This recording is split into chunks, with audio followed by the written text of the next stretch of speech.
মানুষ নানান ধরনের বাসনা পোষণ করেন। তাদের নানান ইচ্ছে থাকে, অভিলাষা থাকে, নানান কামনা করতে থাকেন, স্বপ্ন দেখেন, প্রার্থনা করেন যেন তা সফল হয়, নিজের সম্পন্নতা কামনা করেন, আর শেষে নিরাশ হয়ে যান কারণ এসব কিছুই পান না। আপনাকে একটা ছোট্ট উদাহরণ দিই। জঙ্গলের রাজা কাকে বলা হয়? সিংহকে। এবার যেহেতু সিংহ বনের রাজা, তাই হরিণ তো তার কাছে এসে এটা বলতে পারে না যে আপনি হলেন বনের রাজা, তাই আপনি আমাকে মেরে ফেলুন, আমাকে খেয়ে ফেলুন আর নিজের ক্ষুধা নিবারণ করুন। এমন তো হয় না। সিংহ যতই বনের রাজা হোক, তাকেও পরিশ্রম অবশ্যই করতে হয়, তবেই তার ক্ষুধা নিবারণ হয়। সেইভাবেই আপনার সমস্ত স্বপ্ন, আপনার সমস্ত ইচ্ছে, আপনার সমস্ত অভিলাষা, সমস্ত আকাঙ্ক্ষা পূরণ হবেই, অবশ্যই হবে, পরিশ্রমের দ্বারা। শুধু ভাবলেই হবে না। তাহলে আপনিও জীবনে পরিশ্রম করুন, নিজের সমস্ত স্বপ্ন পূরণ করুন, আর আমার সাথে ভালোবেসে বলুন, রাধা রাধা। আপনি কি কখনো কোনো উঁচু পর্বতের শিখরে পৌঁছতে পেরেছেন?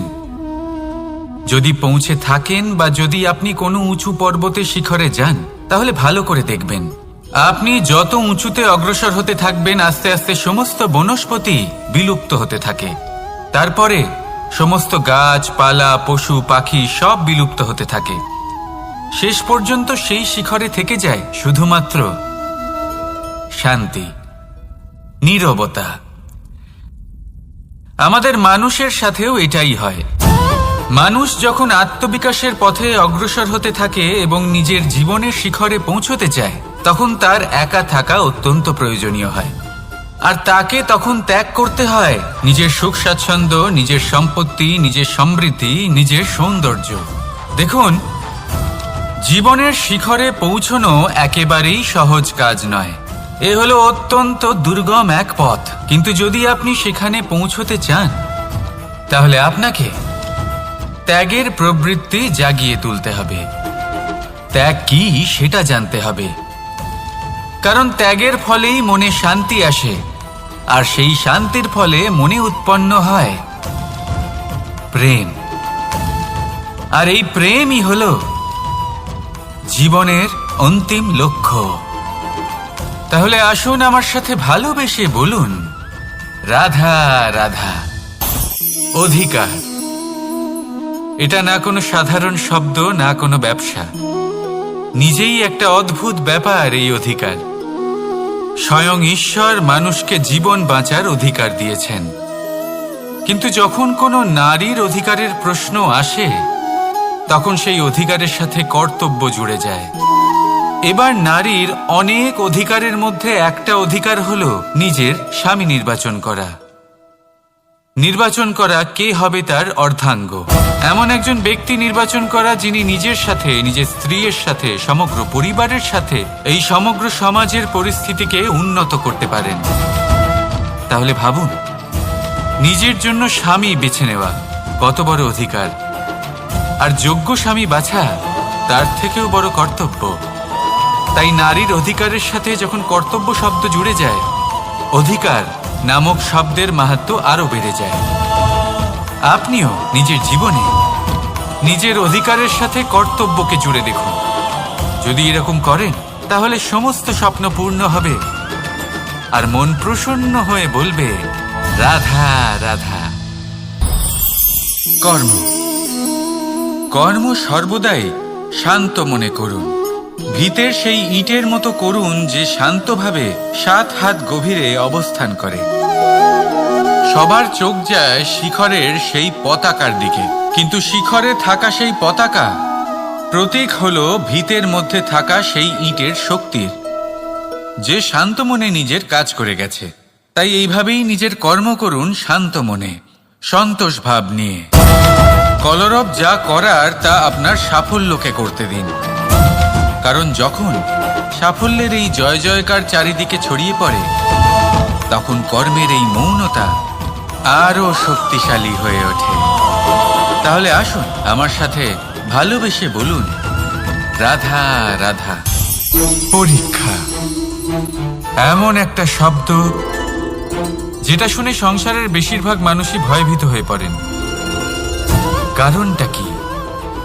অসফলতার ভয়। পরীক্ষা এই শব্দের যদি আমি অন্য দিকটা দেখাই, তার তাৎপর্য এই নয় যে আপনার দুর্বলতা সবার সামনে তুলে ধরবে। এটা তো হলো সেই যুক্তি যা আপনার বল, সাহস, শক্তিগুলি সবার সম্মুখে তুলে ধরবে। আগে হ্যাঁ, এটাই হলো সেই যুক্তি। আপনি নিজেই কখনো দেখবেন পরীক্ষার সময় আপনার অন্তরের অনেক গুণ বাইরে বেরিয়ে আসে। এমন কোনো শক্তির উদ্ভব হয় যার বিষয়ে আপনি নিজেও জানতেন না, ঠিক কিনা? তাই এই পরীক্ষাকে কখনো ভয় পাবেন না। বিশ্বাসের সাথে নির্ভীক হয়ে এটার সম্মুখীন হন। দিনের শেষে এই পরীক্ষা শুধুই আপনাকে উজ্জ্বল করবে, আপনাকে আরো শ্রেষ্ঠ করে তুলবে। তাহলে আসুন আমার সাথে ভালোবেসে বলুন, রাধা রাধা। জলে জলকেলি করতে কে না ভালোবাসেন? আমাদের মধ্যে প্রত্যেক মানুষ চান কোথাও একটা সরোবরে, কোনো নদীতে, জলের মাঝে জলক্রীড়া করে আনন্দ উপভোগ করতে, তাই তো? এবার বলুন, আমাদের মধ্যে এমন কে কে আছেন যারা সাগরের ঢেউয়ের মধ্যে এক পাড় থেকে অন্য পাড়ে সাঁতার কেটে যাবার সাহস রাখেন? কে আছেন এমন? এবার এই কাজ তো হলো অত্যন্ত কঠিন। আমরা পার পছন্দ করি, জলকেলি করতে ভালোবাসি, কিন্তু পাড়ের কাছে, সমুদ্রের ঢেউয়ে নয়। কিন্তু একটা কথা মনে রাখবেন, যেই দিন এই পাড়ের কথা ভুলে গিয়ে আমরা সাগরের ঢেউয়ের সাথে লড়াই করার সাহস রাখব, সেই দিনই সাগরের ঢেউয়ের সাথে লড়াই করার শক্তিও আমরা পেয়ে যাব।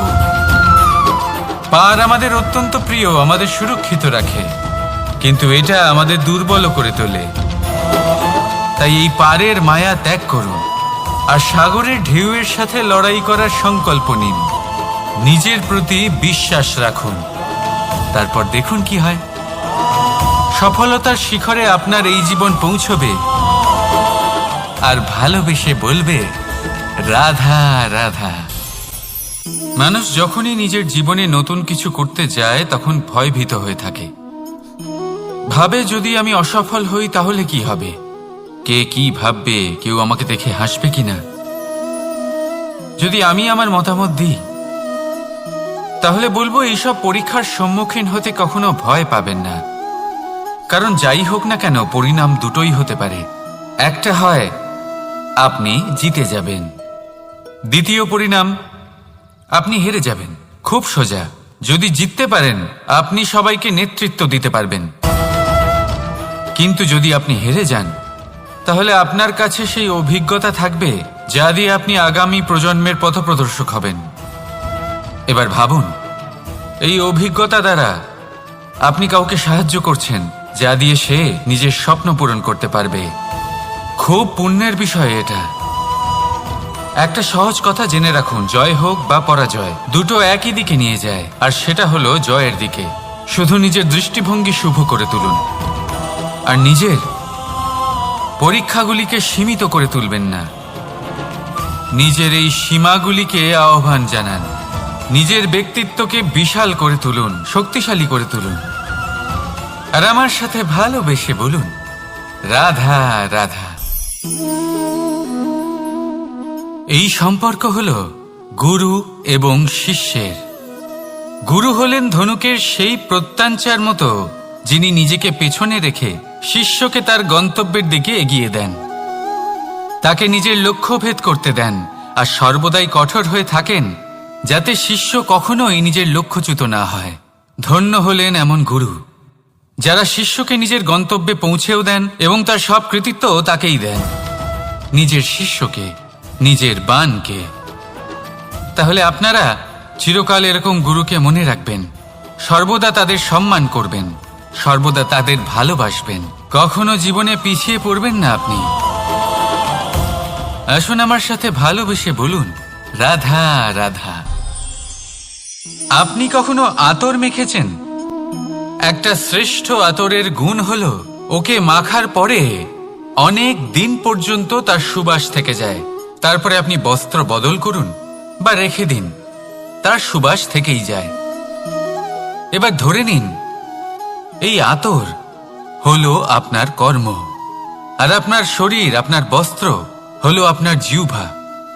যত শ্রেষ্ঠ আপনার কর্ম হবে তত বেশি এই সংসার আপনাকে জানবে। আপনার কর্ম যদি সর্বশ্রেষ্ঠ হয় তাহলে সারা জীবন মনে রাখবে, আর জীবনের পরেও আপনাকে ভুলবে না। এই কর্ম ধর্ম ভেবে পালন করবেন, কারণ এই চিন্তা ভাবনাই সত্য হয়ে সামনে আসে। সেই জন্য ভাবনাকে পুষ্ট করুন, যুক্তিবোধ শ্রেষ্ঠ করে তুলুন। সবকিছু নিজে থেকেই হয়ে যাবে, পথ আপনা থেকেই সামনে চলে আসবে, কর্ম নিজে থেকেই হতে থাকবে।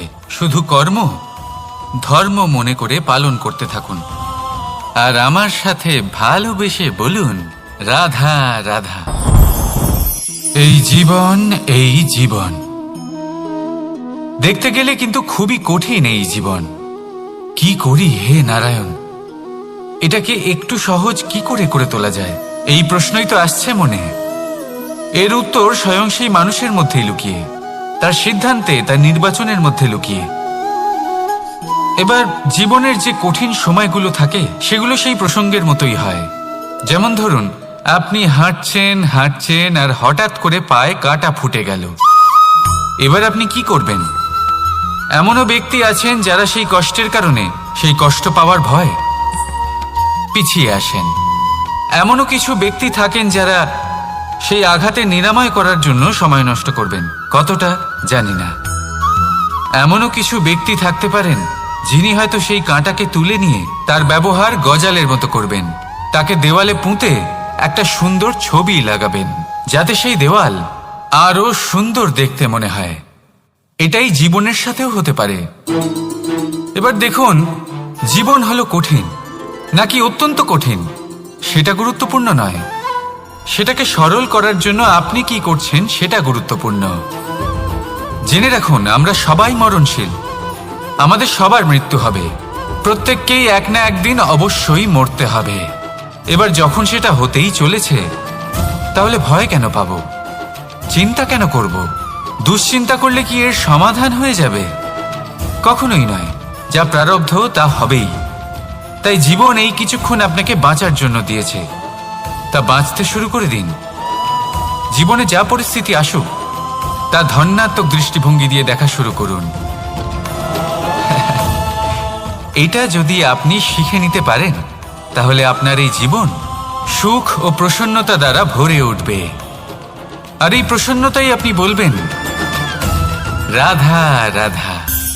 বৃষ্টির জল যখন মেঘের দ্বারা টিপ টিপ করে ঝরে পড়ে তখন কি ভালো লাগে, তাই না? শুধু যে এই আবহাওয়া ভালো করে তোলে তাই নয়, এই মাটিতে সমাহিত হয়ে একটা অত্যন্ত সুন্দর গন্ধ উৎপন্ন করে। এই লতা পাতা, এই বৃক্ষ এদের জীবন দান করে, এদের পুষ্ট করে তোলে, আর তার সাথেই অনেক জীবের কল্যাণ করে। কিন্তু ভাবুন, যখন বজ্রপাত হয় তখন কি হয়? এই সমস্ত জলের ফোঁটা অনিয়ন্ত্রিত হয়ে যায়, একটা ভয়ানক বন্যার রূপ নিয়ে নেয়, যা শুধুমাত্র মহাবিনাশ করে। এর সারমর্ম কি? এর সারমর্ম হলো কর্ম করুন, কিন্তু তার নিয়ন্ত্রণ রেখে। যদি আপনি নিয়ন্ত্রণে না থাকেন তাহলে আপনিও জীবনরূপী এই বর্ষার পরিবর্তে ভয়ানক বন্যার রূপ ধারণ করবেন। এবার বিকাশ ঘটাবেন নাকি বিনাশ, সিদ্ধান্ত হলো আপনার। যদি বিকাশ ঘটাতে চান তাহলে নিজের কর্মের সাথে সাথে নিজের মনকেও নিয়ন্ত্রণ করতে শিখুন। এই মনকে সংযত করুন, একে নিয়ন্ত্রণে রাখুন, নিজের কর্মকে নিয়ন্ত্রণে রাখুন, ভারসাম্য বজায় রাখুন। আর আমার সাথে ভালোবেসে বলুন, রাধা রাধা। কখনো ঘোড়া আর তার ঘোড়সওয়ারিকে দেখেছেন? ঘোড়ার ডান এবং বাম দিকে যেন একটা পর্দা লাগানো থাকে। তার কারণ কি? যাতে ঘোড়া অন্য কোনো দিকে দেখতে না পায়, শুধুমাত্র সামনে দেখে আর সেই দিকেই এগোতে থাকে। বলতে গেলে এটা খুব সাধারণ ব্যাপার, কিন্তু এর পেছনে খুব বড় এক বিজ্ঞান লুকিয়ে রয়েছে। আপনি যদি জীবনে নিজের লক্ষ্যে পৌঁছতে চান, তাহলে আপনাকে এদিক ওদিক তাকানো বন্ধ করতে হবে। শুধু সামনে নিজের লক্ষ্যের দিকে তাকিয়ে থাকতে হবে। তখনই জীবনে সাফল্য লাভ করবেন। ঘোড়া তো শুধুমাত্র এক পশু, তার উপরে লাগাম পরাতে হয়, চোখের ডান এবং বাম দিকে পর্দা পরিয়ে দেওয়া হয়। আপনি হলেন মানুষ, আপনাকে লাগাম কে পরাবে? কেউ না। এটা আপনাকে নিজেকেই করতে হবে। মনের গভীরে প্রবেশ করুন আর আবেগগুলিকে লাগাম পরান, তাদের নিয়ন্ত্রণ করতে শিখুন। আর নিজের দৃষ্টি সামনে, শুধু নিজের লক্ষ্যের দিকে। মনে রাখবেন, যদি আপনার দৃষ্টি শুধুমাত্র নিজের লক্ষ্যে থাকে, তাহলে লক্ষ্যভেদ অবশ্যই করবেন। যদি একাগ্রতা এদিক ওদিক চলে যায়, তাহলে লক্ষ্য হারিয়ে যাবে। রাধা রাধা। যথা রাজা তথা প্রজা, যথা বীজ তথা বৃক্ষ, যথা ভূমি তথা অঙ্কুর। কি সুন্দর শব্দ এগুলি! আর যতটাই সুন্দর ততটাই গভীর হলো তার অর্থ। যেমন রাজা হবেন, প্রজা তেমনই হবেন। যেমন ভূমি হবে, অঙ্কুরও তেমনই হবে। কখনো গভীরে গিয়ে এই কথার অর্থ বোঝার চেষ্টা করেছেন আপনি? রাজা এই শব্দের মূল হল রজ। রজ কথার অর্থ হল মাটি। অর্থাৎ রাজা হলেন তিনি যিনি মাটির সাথে যুক্ত। রাজা হলেন তিনি যিনি প্রজাদের সম্মান করবেন, তাদের যত্ন নেবেন, তাদের চোখে জল দেখলেই চিন্তিত হয়ে উঠবেন, তাদের অশ্রু মোছার জন্য সমস্ত সম্ভাব্য চেষ্টা করবেন, তাদের সুখী রাখার জন্য সমস্ত চেষ্টা করবেন। রাজা এরকম হয়। এবার এই সমস্ত গুণ যদি একজন রাজার মধ্যে না থাকে, তাহলে প্রজার মধ্যে অসন্তোষ দেখা যায়। আর এই অসন্তোষ বিদ্রোহের রূপ নেয়। আর এই বিদ্রোহ যে কোনো রূপেই হলো বিনাশকারী। তাহলে রাজার উচিত প্রজাদের রক্ষা করা, এবং প্রজাদেরও উচিত রাজার প্রতি বিশ্বাস রাখা, তার অনুকরণ করা। এই দুজন যখন এক হবেন, তখনই শাসন স্থির হবে, তখনই এই দেশ নিয়ন্ত্রণে থাকবে। যদি দুজনের মধ্যে কোনো একজন নিয়ন্ত্রণ হারান, তখন মহা বিনাশ অবশ্যই হবে। তাহলে রাজা নিজের কর্ম করবেন আর প্রজা নিজের ধর্ম পালন করবেন, আর আমার সাথে ভালোবেসে বলবেন রাধা রাধা। এই বৃক্ষ দেখতে পাচ্ছেন? বটবৃক্ষ। এই সংসারের সব থেকে বড় বৃক্ষের মধ্যে অন্যতম। কি না করে এই বৃক্ষ! অনেক বছর ধরে বেঁচে থাকে এই বৃক্ষ। এই বৃক্ষ সর্বদাই বাড়তে থাকে। কত পশু পাখিদের এই বৃক্ষ আশ্রয় প্রদান করে। পথ চলতি পথচারীদের এই বৃক্ষ ছায়া প্রদান করে, আশ্রয় প্রদান করে, বিশ্রাম করার জায়গা দেয়, শীতল ছায়া দেয়। বটবৃক্ষ সংসারের সব থেকে বড় বৃক্ষদের মধ্যে একটা বৃক্ষ। এই বৃক্ষের বীজ সর্ষে দানার থেকেও ছোট হয়, কিন্তু তা মাটির মধ্যে সমাহিত হয়ে যায়, নিজের খোলসকে ভেঙে প্রথমবার অঙ্কুরিত হয়। আর তারপরে আস্তে আস্তে আস্তে একটা ছোট্ট বীজ একটা বিশাল বটবৃক্ষে পরিণত হয়। জীবনে যদি সাফল্য পেতে চান, তাহলে এইভাবেই এগোতে হবে। ছোট ছোট পদক্ষেপের দ্বারা এই পথ চলা শুরু করতে হবে। সেই জন্য ছোট কাজ করতে কখনো সংকোচ করবেন না, ছোট কাজ করতে কখনো লজ্জা পাবেন না। যদি এই ছোট ছোট কাজ পূর্ণ নিষ্ঠা দিয়ে, পূর্ণ মনোযোগ দিয়ে, সততার সাথে করতে পারেন, তাহলে এই ছোট কাজের আকার বাড়তে থাকবে। তাই কাজগুলিকে কাজের মতোই দেখতে শুরু করুন। ছোট কাজ বা বড় কাজ এরকম ভাববেন না। তাহলে কর্ম করতে থাকুন। জীবনে আপনার অস্তিত্ব বটবৃক্ষের থেকেও বড় করে তুলুন। তাহলে আসুন আর আমার সাথে ভালোবেসে বলুন রাধা রাধা। ভগবান আর ভুল, এই দুই একই অক্ষর দিয়ে শুরু হয়। শুধু তাই নয়, এদের দুজনের রাশিও সমান। এবারে আপনারা বলবেন যে ভগবান, ভুল, এদের মধ্যে কিভাবে মিল থাকতে পারে? অনেক বড় মিল আছে। না শুধু এ এক অক্ষর দিয়ে শুরু হয়, বরং এদের বিজয় মন্ত্রটাও এক। ভগবানকে মানুন, তাকে বিশ্বাস করুন, তাকে স্বীকার করুন।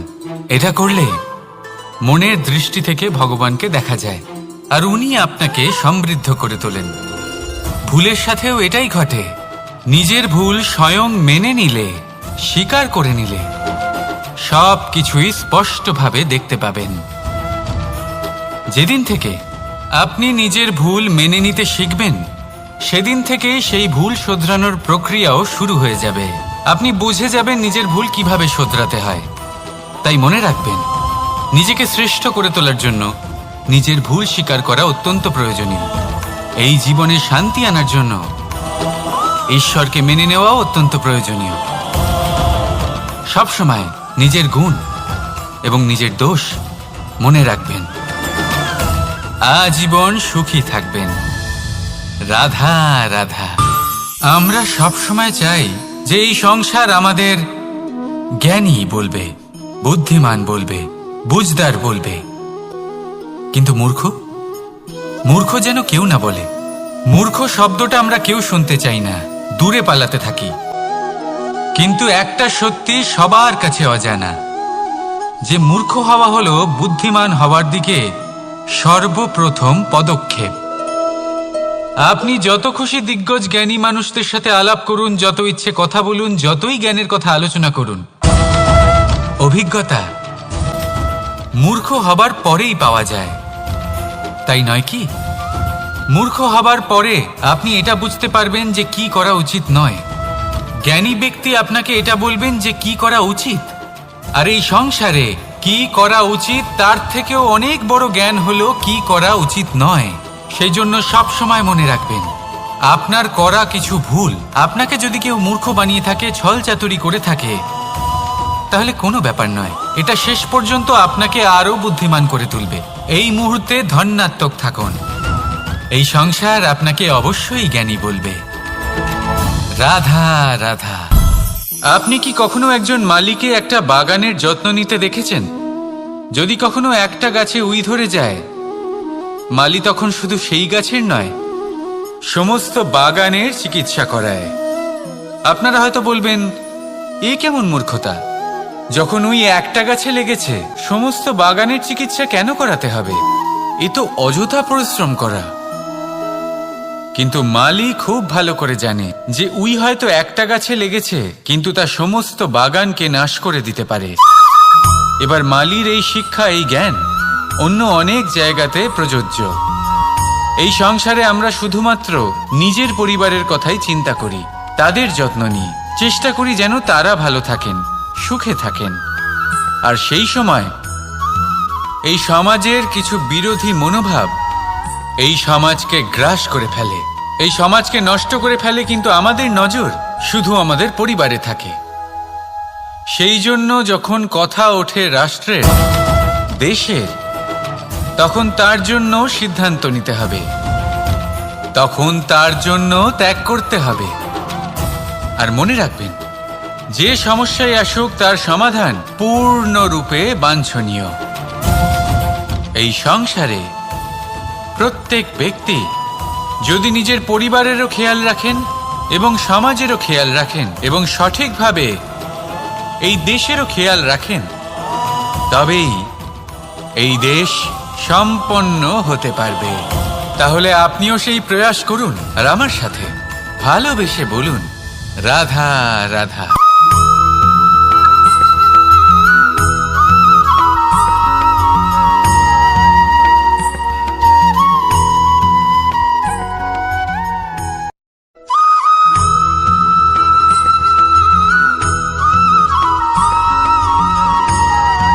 কর্ম এবং ফল। মানুষের স্বভাব হলো এটাই যে তিনি নিজের প্রত্যেক পরিশ্রমের প্রতিফল প্রার্থনা করেন। বেশিরভাগ সময় এই ফলাফলের চিন্তা করতে করতে, কল্পনা করতে করতে উনি কর্ম করতে থাকেন, যে আমি এই কাজটা করলে এই ফল পাবো। সেই সব কল্পনা করতে থাকেন যা না তার হাতে আছে, না আছে অধিকার আর না আছে নিয়ন্ত্রণ। উনি শুধু নিজের কর্ম করতে পারেন। উনি কি ফল পাবেন তা তার হাতে কখনোই নেই। তাই আপনিও শুধুমাত্র কর্ম করতে থাকুন, ফলের চিন্তা করবেন না। মনে রাখবেন, শিকড় এবং শাখা যেভাবে একে অপরের সাথে জড়িয়ে, সেইভাবেই একে অপরের সাথে জড়িয়ে কর্ম এবং ফল। যেরকম কর্ম আপনি করবেন সেরকম ফল আপনি অবশ্যই পাবেন। তাই এই ফলের আশায় কর্মের সময় কখনোই নষ্ট করবেন না, কারণ যে ব্যক্তি সময় নষ্ট করেন, সময় সেই ব্যক্তিকে অবশ্যই নষ্ট করে দেয়।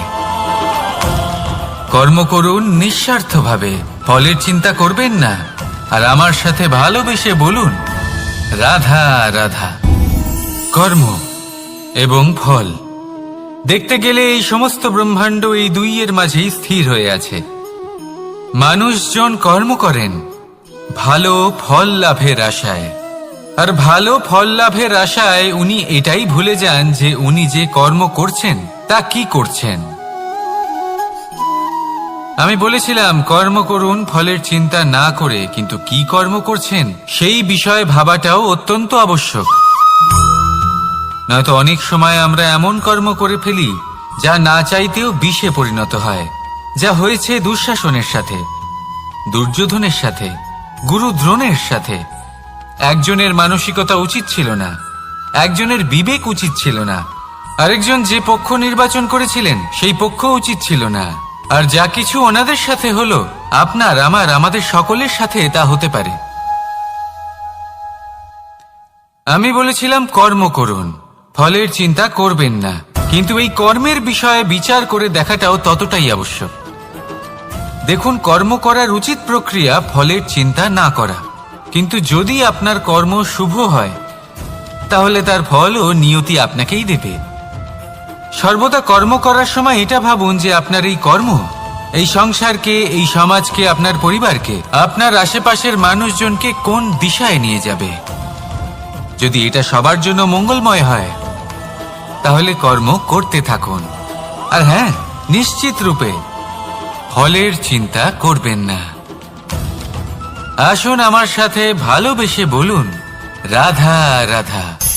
বটবৃক্ষের বীজ সর্ষের দানার থেকেও ছোট হয়, কিন্তু যখন তা নিজের রূপ ধারণ করে তখন তা বিশাল বৃক্ষের আকার ধারণ করে, যা সহস্র বছর ধরে বেঁচে থাকে, ছায়া প্রদান করে, পাখিদের আশ্রয় প্রদান করে, আর দেয় পথচারীদের বিশ্রাম করার স্থান। কেন? কারণ সেই ছোট বীজ তা মাটির ভেতরে গিয়ে নিজের খোলস ত্যাগ করে। অন্ধকারে থাকে সে, যতই আলো আসুক না কেন, যতই বর্ষা আসুক না কেন, সব সহ্য করে। আর তারপরে একটা চারা গাছ অঙ্কুরিত হয়, তারপর ধীর গতিতে একটা বিশাল বৃক্ষতে পরিণত হয়। দেখুন, জীবনে কঠিন সময় আসে, এই জন্য নয় যে আপনি হার মেনে নেবেন, এই জন্য আসে যাতে আপনি ভবিষ্যৎ নির্মাণের জন্য নিজেকে তৈরি করতে পারেন। যদি কঠিন সময়ে আপনি ওই বীজের মতো দৃঢ় হয়ে থাকতে পারেন, তাহলে আপনিও একদিন সেই বিশাল বৃক্ষের মতো নিজের অস্তিত্ব গড়ে তুলতে পারবেন, যা সহস্র বছর পর্যন্ত মনে রাখা হবে। আসুন আমার সাথে ভালোবেসে বলুন রাধা রাধা। এই ব্রহ্মাণ্ড কত বৃহৎ, তাই না? যার সম্মুখে এই পৃথিবীকেও একটা বিন্দুর মতো মনে হয়।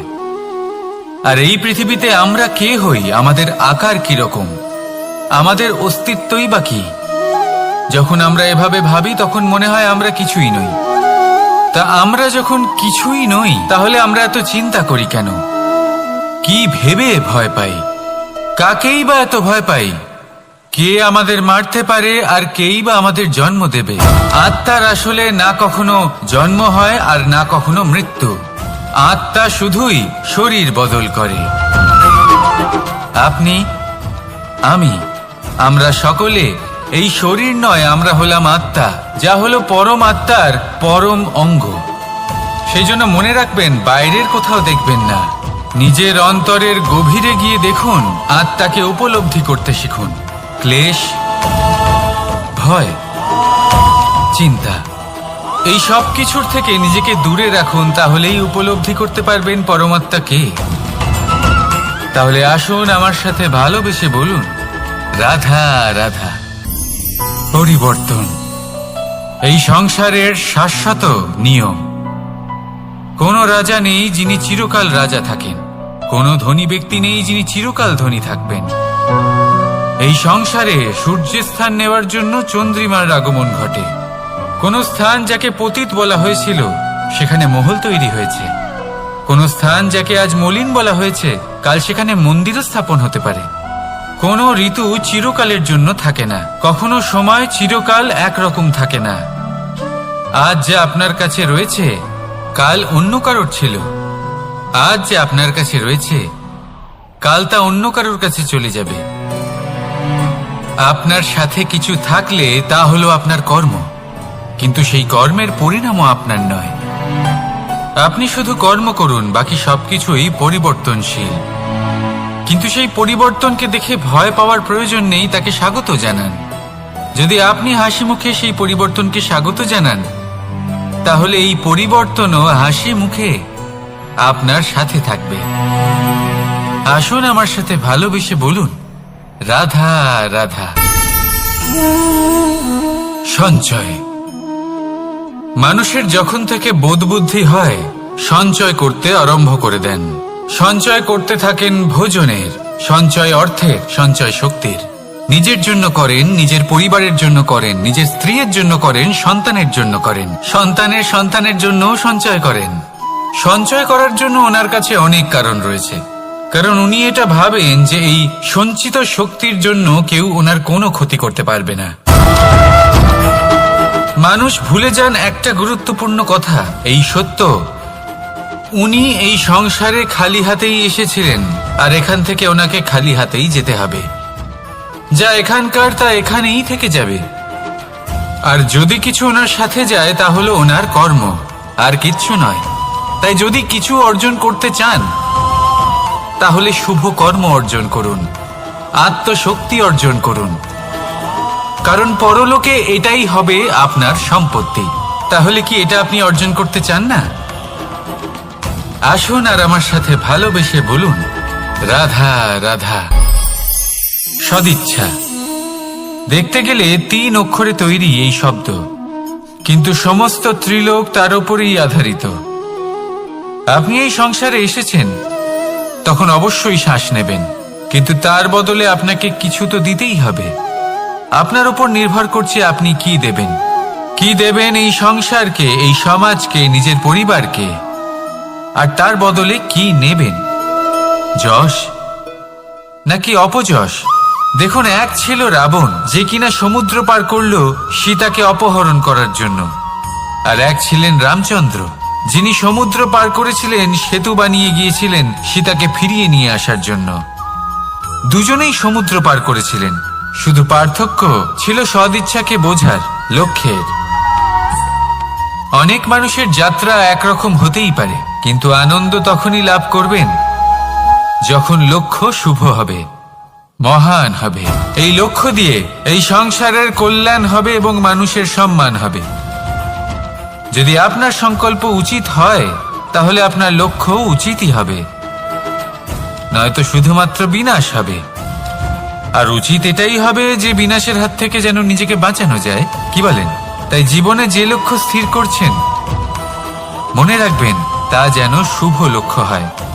যদি এরকম হয় তাহলে আপনার যাত্রা, আপনার জীবন দুটোই শুভময় হবে। আসুন আর আমার সাথে ভালোবেসে বলুন, রাধা রাধা। সুরক্ষা। এই সুরক্ষা আসলে কি? এটা কি কোনো কবচ নাকি কোনো সীমা? এই সুরক্ষা আসলে অন্য কিছু।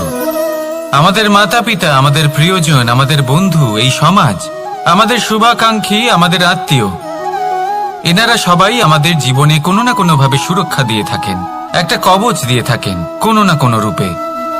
কিন্তু দেখতে গেলে আমাদের পরাক্রমের পথে, আমাদের বীরত্বের পথে, আমাদের সাহসের পথে এই সুরক্ষাই সব থেকে বড় বাধা হয়ে দাঁড়ায়।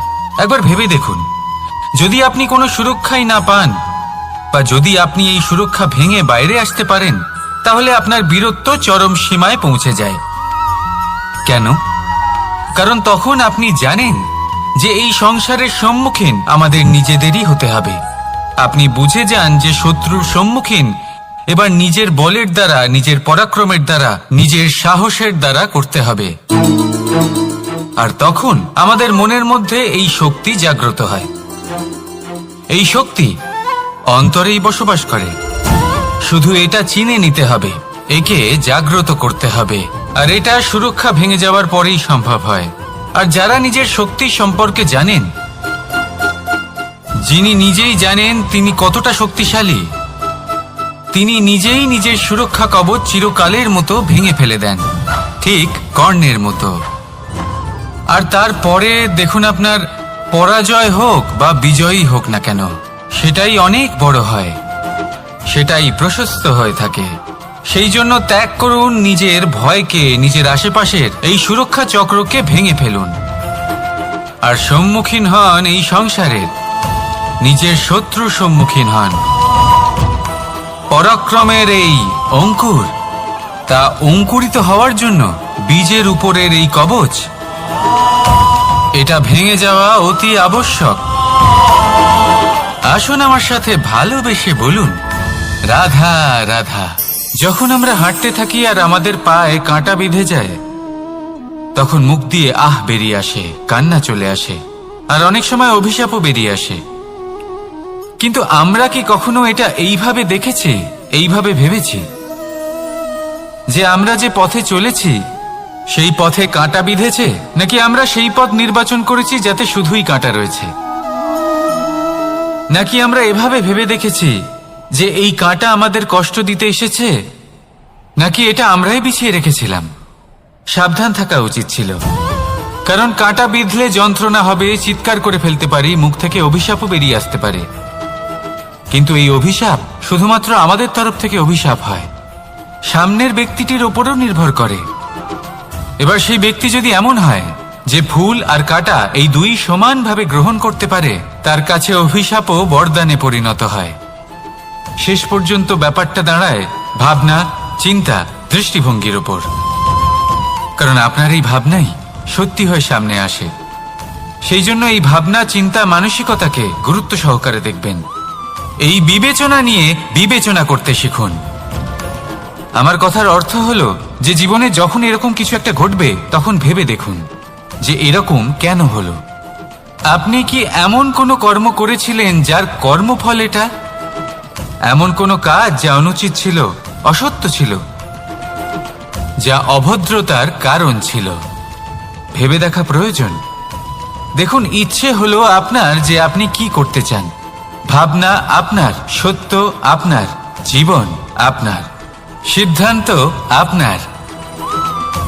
আসুন আর আমার সাথে ভালোবেসে বলুন, রাধা রাধা।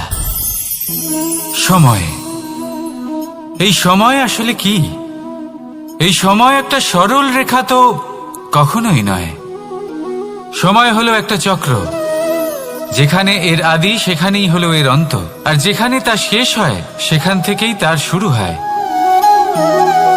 এই সময় একটা অত্যন্ত বিচিত্র চিন্তা, বিচিত্র ভাবনা, একটা বিচিত্র বস্তু যা কেউ বুঝতে পারেন না। এই সময়ের লীলা, এর কোনো প্রমাণ নেই, কোনো জ্ঞান নেই, কোনো পরিমাপ নেই। শুধু এটুকু আমরা জানতে পারি, যেখানে শেষ হবে সেখান থেকে একটা নতুন সূচনাও হবে। যা আজ আপনার কাছে আছে, কাল অন্য কারোর কাছে যাবে, তারপরে তার কাছ থেকেও অন্য কারোর কাছে যাবে, তারপরে তার থেকেও ছিনিয়ে নেওয়া হবে। এই নিয়তির একজনের কাছ থেকে অন্যজনের কাছে আদান প্রদানের এই সময় হলো আপনার সময়। এই সময়ের সদ্ব্যবহার করুন, এই সময়কে বাঁচুন। আপনাকে শুধু এটাই সুনিশ্চিত করতে হবে যে আপনি কোন পক্ষে আছেন। আর সত্যি বলতে কি, আপনার জীবনের পরিণাম নির্ভর করে আপনার নির্বাচনের ওপর। আপনি কোন পক্ষ নির্বাচন করছেন।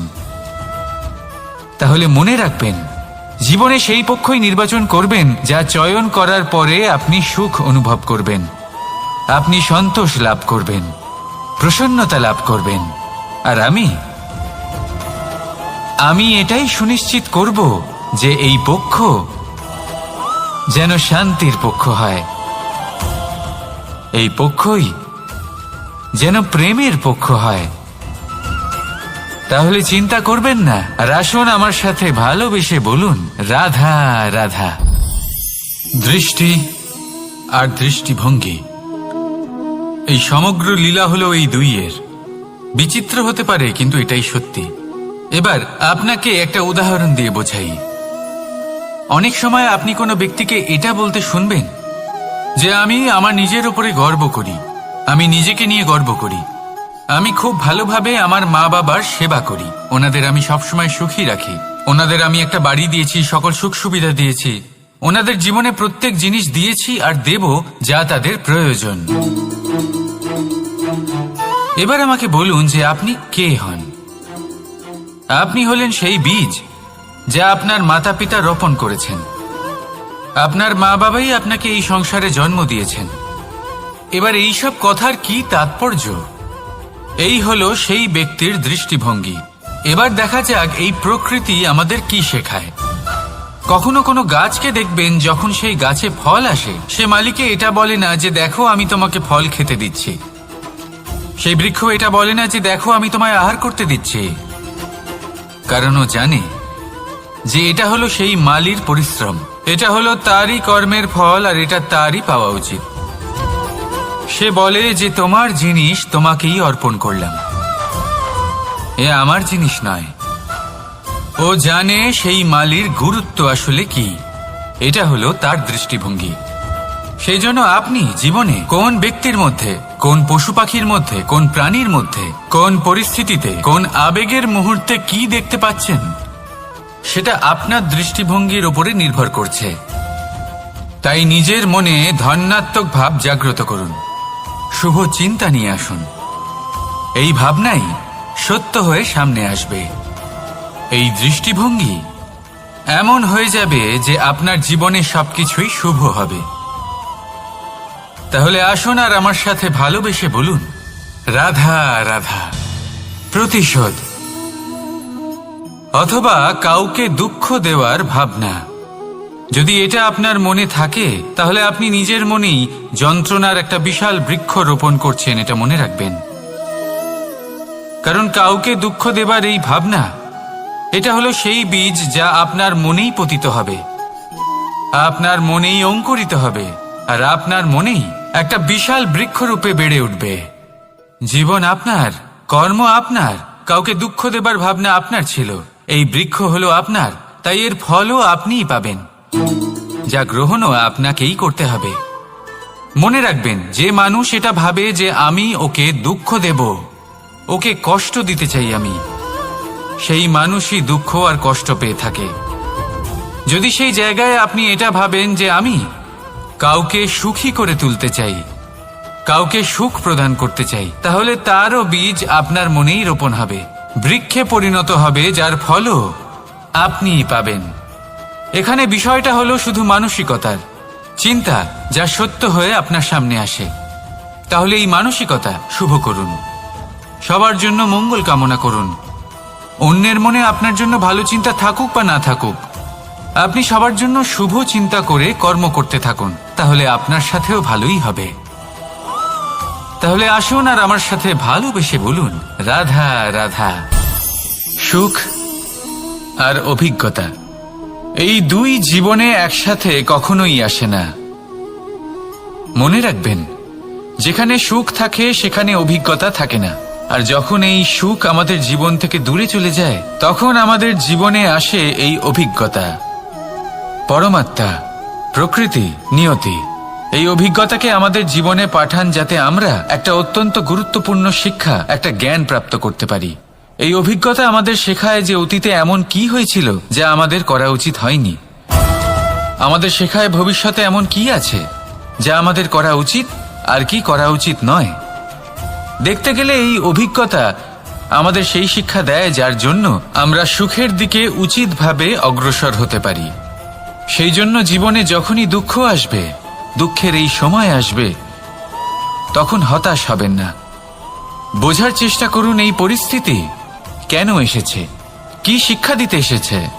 যদি আপনি সেই জ্ঞান লাভ করেন, সুখের পথে অগ্রসর হন, তাও উচিত রূপে, তাহলে এই অভিজ্ঞতার উদ্দেশ্য পূরণ হয়ে যায়। তাহলে আসুন আর আমার সাথে ভালোবেসে বলুন, রাধা রাধা।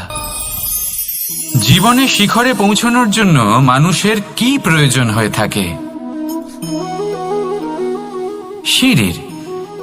কিন্তু তাও প্রত্যেক মানুষ, প্রত্যেক ব্যক্তি শিখরে পৌঁছতে পারেন না। এর কারণ কি? কারণ একটা হতে পারে যে মানুষ কল্পনা করতে থাকেন কিন্তু সিঁড়ি খুঁজে পান না। কিছু মানুষ খুঁজে নেন কিন্তু তা পেয়ে এতটাই প্রসন্ন হয়ে যান যে তারপর আর কোনো কর্মই করেন না। খুব সোজা ব্যাপার। অনেক মানুষ সিঁড়ি খুঁজে পান না, আর যদি পেয়েও যান তাও যতক্ষণ না তাতে চড়ছেন সেই শিখরে পৌঁছবেন কি করে? যতক্ষণ না আপনি পরিশ্রম করছেন, যতক্ষণ না সেই সিঁড়িতে আপনি চড়ছেন, যতক্ষণ না ক্লান্ত হচ্ছেন, আপনার পায়ে হাঁটুতে ব্যথা না হচ্ছে, ততক্ষণ এই শিখরে পৌঁছানোর সৌভাগ্য লাভ করতে পারবেন না। তাহলে কল্পনার সাথে কর্ম করুন, পরিকল্পনার সাথে পরিশ্রম করুন, সব কিছু পাবেন। আসুন আমার সাথে ভালোবেসে বলুন, রাধা রাধা। সমস্যা, কঠিন সময়, সংকট, বিপদ কার জীবনে নেই? প্রত্যেকের জীবনে আছে। কিন্তু আমাকে একটা কথা বলুন, যদি নৌকায় ঢেউকে ভয় পেতে শুরু করে তাহলে সাগর পার করবে কে? কখনো কোনো ছোট্ট পিঁপড়েকে দেখেছেন যে আকারে হয়তো ছোট হতে পারে কিন্তু বড় শিক্ষা দিয়ে যায়?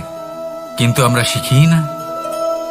এবার দেখুন একটা পিঁপড়েকে যে ভোজনের খোঁজে বাইরে বের হয়, একটা ছোট্ট দানা তুলে নেয়।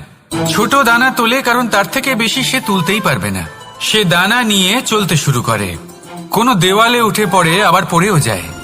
সেই দানা দূরে কোথাও একটা পড়ে যায়, তা আবার খোঁজে, তুলে নেয়, আবার চলতে থাকে। পড়ে যায় আবার ওঠে, পড়ে যায় আবার ওঠে। সেই দানাটা রেখে দেয়, আবার বেরিয়ে পড়ে ভোজনের খোঁজে। পরিশ্রম করতে থাকে কিন্তু হার মানে না। এই শিক্ষাই তো আমাদের প্রাপ্ত করতে হবে। নিরন্তর পরিশ্রম আর নির্ভীক হয়ে কর্ম করে যেতে হবে। এটাই হলো সাফল্যের মাধ্যম, এটাই হলো জয়ের মন্ত্র, অচ্যুত অজয় অস্ত্র। তাহলে আসুন আর আমার সাথে ভালোবেসে বলুন, রাধা রাধা। আমরা সকলে চাই আমাদের জীবনে সাফল্য আসুক। আমরা চাই যে এই সংসারে আমাদের খ্যাতি ছড়িয়ে পড়ুক। আমরা চাই যেন আমরা আলোচিত হই। কিন্তু শুধু চাইলেই কি যায় আসে? যদি এই সংসারে আলোচিত হতে হয় তাহলে পরিচিত হতে হবে পরিশ্রমের দ্বারা। যতক্ষণ না আপনারা পরিশ্রমের সাথে পরিচিত হবেন, সাফল্যের সাথে পরিচিত হবেন না। সংঘর্ষ করতে হবে প্রতিদিন, প্রতি বছর। জীবনের সব পরিস্থিতিতেই হয়তো নতুন নতুন বাধা আসবে, নতুন নতুন বিঘ্ন ঘটবে। কিন্তু এটা আবশ্যক নয় যে সমস্ত বিঘ্ন বিনাশের জন্য আসবে। কিছু বিঘ্ন আপনার পথ প্রশস্ত করার জন্য আসবে, আপনার পথ পরিষ্কার করার জন্য আসবে। যদি আপনাকে উদাহরণ দিই, যখন বন্যা আসে, বাড়ি ঘর ভেসে যায়, তখন আমরা হতাশ হয়ে পড়ি, আমরা দুঃখী হয়ে পড়ি। কিন্তু সেই বন্যাই আমাদের সেই ধরিত্রীকে এত উর্বর করে তোলে যে সেই উর্বর অংশ কাজে লাগিয়ে আমরা সেরকম আরো 10টা বাড়ি বানাতে পারি। তাহলে ধন্যাত্মক থাকুন আর যে কোনো সংঘর্ষের জন্য প্রস্তুত থাকুন। জীবনে অনেক দূর যেতে পারবেন। তাহলে আসুন আমার সাথে ভালোবেসে বলুন, রাধা রাধা। জীবনে কখনো কখনো আমরা সেই পরিস্থিতিতে ফেসে যাই যখন আমাদের মনে হয় যে আমাদের নতুন কিছু একটা করতে হবে, কিন্তু আমরা করতে পারি না। কারণ কোথাও না কোথাও আমরা রীতির দ্বারা আবদ্ধ, আর আমরা সেই রীতি ভাঙতে চাই না। কেবল একটাই প্রশ্ন আসে মনে, আশেপাশের মানুষ কি বলবে, আশেপাশের মানুষ কি ভাববে। আপনাকে একটা প্রশ্ন করি, কারা এই মানুষজন? আপনার জন্মের সময় এই মানুষজন কোথায় ছিলেন? যখন আপনি কোনো সমস্যায় পড়েন তখন এই মানুষজন কোথায় থাকেন? এগিয়ে এসে কি আপনাকে সাহায্য করেন, নাকি সেই সমস্যার সমাধান আপনি নিজেই করেন? এইসব মানুষজনের চিন্তা ত্যাগ করুন যদি আপনি জীবনে বাঁচতে চান। ভেবে দেখুন জীবনে কি কি শুভ আছে আর কি কি শুভ করতে পারেন। যদি তা স্রোতের বিপরীতে হয় তাহলে সংঘর্ষ করুন, কিন্তু এইসব মানুষজনের কথা ভাববেন না। ভেবে দেখুন জীবনে আপনি কি কি শুভ কাজ করতে পারেন। এটা ভাবুন যে আপনি কখনো এমন কোনো কাজ করে ফেলেননি তো যার জন্য কারো হৃদয় আহত হয়েছে। শুভর দিকে নিজের চিন্তা কেন্দ্রীভূত করুন, আপনার জীবনে সবকিছু শুভই হবে। তাহলে আসুন আমার সাথে ভালোবেসে বলুন, রাধা রাধা। আজকাল আপনি দেখে থাকবেন যে মা বাবা শুধুমাত্র সন্তানকে ভালোবাসেন তা নয়, তাদের মোহেও জড়িয়ে পড়েন। বিদ্যালয়ে যখন পাঠান তখন সমস্ত সুযোগ সুবিধা দিয়েই পাঠান, চেষ্টা করেন যে সবসময় যেন সন্তান তাদের চোখের সামনেই থাকে। কিন্তু ভুলে যান এক অত্যন্ত গুরুত্বপূর্ণ কথা, যে সন্তানকে এক নতুন দৃষ্টিভঙ্গি দেওয়াই হলো ওনাদের কর্তব্য। সেই জন্য পুরাতনকালে শিষ্যদের গুরুকুলে পাঠানো হতো, বাড়ির থেকে দূরে। কারণ বাড়ি ছেড়ে যাওয়া এক সন্তানের জন্য, এক শিষ্যের জন্য অত্যন্ত শুভ লক্ষণ হয়। যখন সে বাড়ির থেকে দূরে, গৃহস্থের থেকে দূরে থাকবে, তখন এই সংসারকে সে এক নতুন দৃষ্টিভঙ্গি দিয়ে দেখবে, পরখ করবে, বুঝতে পারবে, আর সবকিছু নিজে থেকেই শিখে যাবে কখন আক্রমণ করতে হয়, কখন পিছু হটতে হয়, কিভাবে এই সংসারের সম্মুখীন হতে হয়। আর এটা আপনার দৃষ্টি ওকে শেখাতে পারবে না, ওর অভিজ্ঞতা ওকে শেখাতে পারবে। তাই মনে রাখবেন, যদি আপনি চান যে আপনার সন্তানের বিকাশ হোক, তাহলে অনেক সময় ওকে নিজের থেকে দূরে নিয়ে যেতে হয়। যদি মোহে আবদ্ধ থাকেন তাহলে ওর বিকাশ কখনোই হবে না। তাহলে আসুন আমার সাথে ভালোবেসে বলুন, রাধা রাধা। কখনো কখনো মানুষ মনে করেন যে সে নিজেই সব থেকে বেশি শক্তিশালী, তিনি হলেন জ্ঞানী। দেখুন, এটা ভালো ব্যাপার যে আপনার মধ্যে শক্তি আছে, জ্ঞান আছে, আর এটা শুধু আপনার জন্য নয়, এই সমস্ত সমাজের জন্য, দেশের জন্য, সমগ্র পৃথিবীর জন্য অত্যন্ত আবশ্যক। কিন্তু এই কথাটাও বোঝা অত্যন্ত আবশ্যক যে এই জ্ঞান যেন কখনো অহংকার না হয়ে ওঠে। যখন মানুষের মধ্যে জ্ঞান থাকে তখন সে রাম হয়ে ওঠে। রাম, যিনি সমুদ্রের বুকে সেতু বানিয়েছিলেন, বানর সেনার দ্বারা রাক্ষস রাজকে পরাজিত করেছিলেন, আর চিরকালের জন্য সবার কাছে আদর্শ হয়ে উঠেছিলেন। আর যদি মানুষের মনে অহংকার জন্মায়, তাহলে সে রাবণ হয়ে ওঠে। দেশে বিদেশে যতই খ্যাতি থাকুক না কেন, সে রাক্ষস হয়ে ওঠে, নিজের সাথে সাথে সমস্ত কুলের বিনাশ করে বসে। এবার জ্ঞান নাকি অহংকার, আপনার কি চাই সেই সিদ্ধান্ত আপনার, আর আপনার এই সিদ্ধান্তই নিশ্চিত করবে যে আপনার কর্ম কি হবে, আর আপনার এই কর্মই নিশ্চিত করে দেবে আপনার প্রারব্ধ কি হবে। তাহলে শুভ কর্ম করুন আর আমার সাথে ভালোবেসে বলুন, রাধা রাধা। কোনো বাগানের কোনো বৃক্ষকে দেখেছেন যেখানে সুগন্ধি ফুল থাকে, রসালো ফল থাকে, তখন মন প্রফুল্ল হয়ে ওঠে, মন থেকে সেই বৃক্ষের প্রতি ভালোবাসা জন্মায়। কিন্তু যিনি বাগানের মালিক, শুধুমাত্র তিনিই জানেন যে কিভাবে এই বৃক্ষকে আগলে রাখতে হয়, কিভাবে তার পরিচর্যা করলে এতে সুন্দর সুগন্ধি ফুল হবে, রসালো ফল হবে। কখনো কখনো প্রয়োজনের থেকে বেশি রোদ পেলে এই বৃক্ষগুলি শুকিয়ে যায়, প্রয়োজনের থেকে কম রোদ পেলেও এই বৃক্ষ কিন্তু শুকিয়ে যায়। প্রয়োজনের থেকে কম জল যদি পায়, এই বৃক্ষ শুকিয়ে যেতে পারে। প্রয়োজনের থেকে অতিরিক্ত জল যদি পায়, তখনও এই বৃক্ষের শিকড়গুলি নষ্ট হয়ে যেতে পারে। এবার এটাই কিন্তু আমাদের সংসারের সাথেও হয়। আমাদের সংসারের সকল প্রতিভাশালী ব্যক্তি, যেমন লেখক, বিচারক, প্রবক্তা, যোদ্ধা, এদের সবার ক্ষেত্রে এই কথাটাই প্রযোজ্য। যদি বেশি প্রশংসা করা হয়, তাহলেও এরা হারিয়ে যাবেন। প্রয়োজনের থেকে বেশি যদি নিন্দা করা হয়, তখনও তারা নত হয়ে পড়বেন।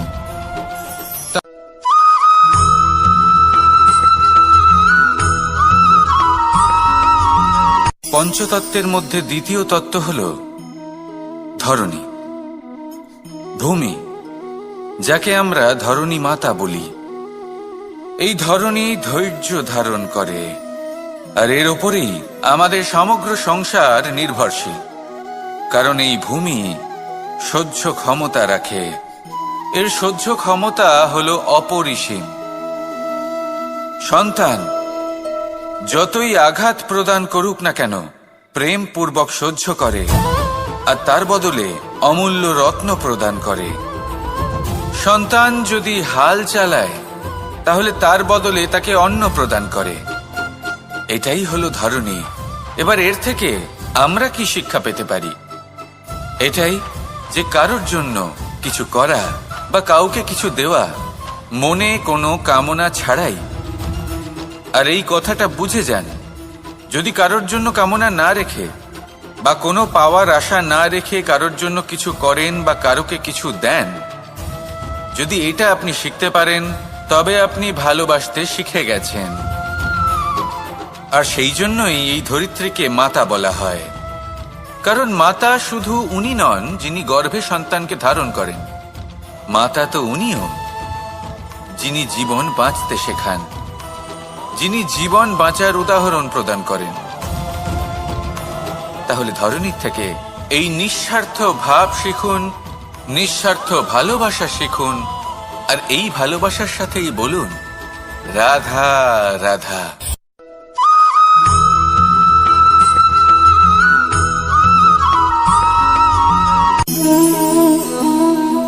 নিয়তি।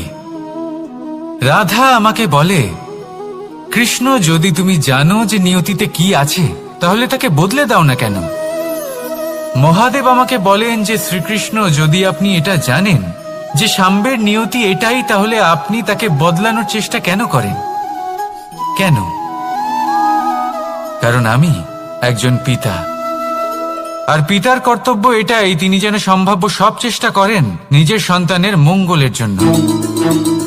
নিয়তি আমি জানি, কিন্তু এটাও আমি জানি যে কর্মের থেকে বড় আর কোনো নিয়তি হতে পারে না। অভিজ্ঞতাও রয়েছে যে কর্মের হাতে নিয়তির এই চক্র বদলে যেতে পারে।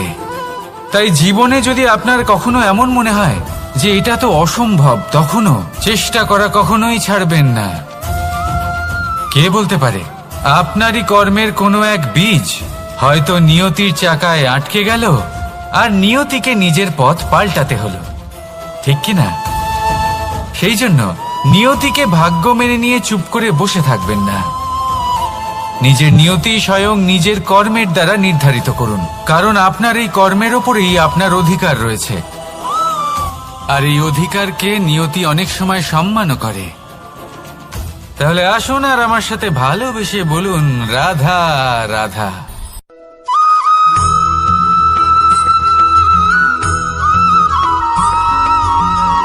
মানুষ ভাবেন যে ধন অর্জন করা হলো অত্যন্ত গুরুত্বপূর্ণ। তিনি আজীবন ধন অর্জন করতে থাকেন, ধন অর্জন করার চেষ্টা করতে থাকেন। সে যাই হয়ে যাক না কেন পরিশ্রম করতে থাকেন। স্বাস্থ্যের দিকে নজর দেন না, না উচিত সময় খাবার খান, না উচিত সময় ঘুমোতে যান, না পর্যাপ্ত সময় পর্যন্ত ঘুমন, কিছুই না। ধন অর্জন করতেই থাকেন, করতেই থাকেন। আর কিছু সময় পরে যখন তিনি অসংখ্য ধন লাভ করে ফেলেন, তখন তার সাথে ওনার শরীরে অনেক রোগ বাসা বাঁধে। এইসব রোগের উপচার করতে করতে সেই সমস্ত ধন যা উনি অর্জন করেছেন তা তিনি ব্যয় করে ফেলেন। শেষ পর্যন্ত কি হয়? আমরা যেভাবে এসেছি ঠিক সেইভাবেই ফিরে যাই, ধন এখানেই থেকে যায়। দেখুন, একটা অত্যন্ত গুরুত্বপূর্ণ কথা রয়েছে যে আপনার বোঝা উচিত। এই যে ধন, তার ব্যবহার করুন জীবনকে আরো ভালো করে তোলার জন্য। ধনের সদ্ব্যবহার করা উচিত, এমন যেন না হয় এই ধন আপনাকে ভোগ করে ফেলে। এই জীবনকে নিশ্চিত রূপে আরো শ্রেষ্ঠ করে তুলুন। কিন্তু এই ধন অর্জন করার এই প্রক্রিয়াতে নিজের সারা জীবনকে নষ্ট করে ফেলবেন না। এই জীবন উপভোগ করতে শিখুন, আর আমার সাথে ভালোবেসে বলুন রাধা রাধা।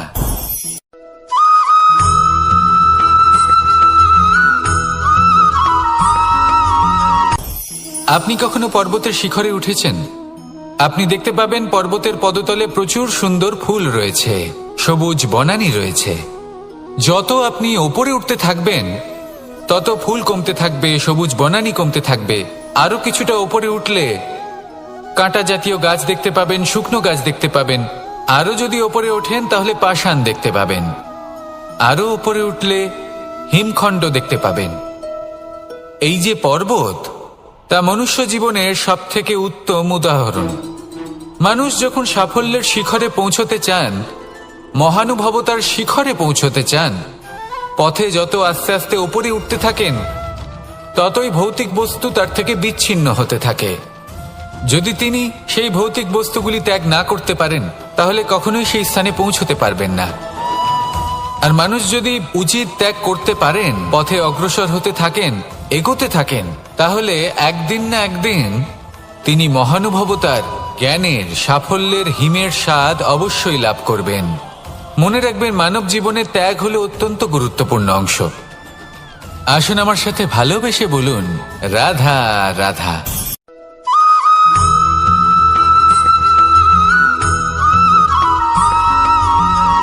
কেউ বলে জীবন খুব ক্ষণস্থায়ী, কেউ বলে জীবন হলো একটা সুন্দর স্বপ্নের মতো, আবার কেউ বলবে জীবন হলো এক কঠোর সত্য। কিন্তু জীবন আসলে কি? জীবন হলো আপনারই প্রতিবিম্ব, একটা দর্পণ। অর্থাৎ আপনি জীবনকে সেইভাবেই পাবেন যেরকম আপনি নিজেকে প্রতিপন্ন করবেন। যদি আপনি দর্পণের দিকে তাকিয়ে হাসেন, তাহলে আপনি সামনে হাসি মুখী দেখতে পাবেন। এবার যদি আপনি গম্ভীর হয়ে থাকেন, তাহলে আপনি একজন রুষ্ট ব্যক্তি দেখতে পাবেন। শেষে সবথেকে বেশি গুরুত্বপূর্ণ হলো আপনার চেষ্টা। আপনাকে সবসময় চেষ্টা করতে হবে যাতে আপনি নিজেকে প্রসন্ন এবং ইতিবাচক মনোভাবে রাখেন। এটা হলো আপনারই উত্তরদায়িত্ব, তাকে পালন করুন। এই মনকে প্রসন্ন রাখুন, এই সংসারকে সুন্দর বলে মনে হবে। আর এই মন প্রসন্ন হয়ে বলবে, রাধা রাধা।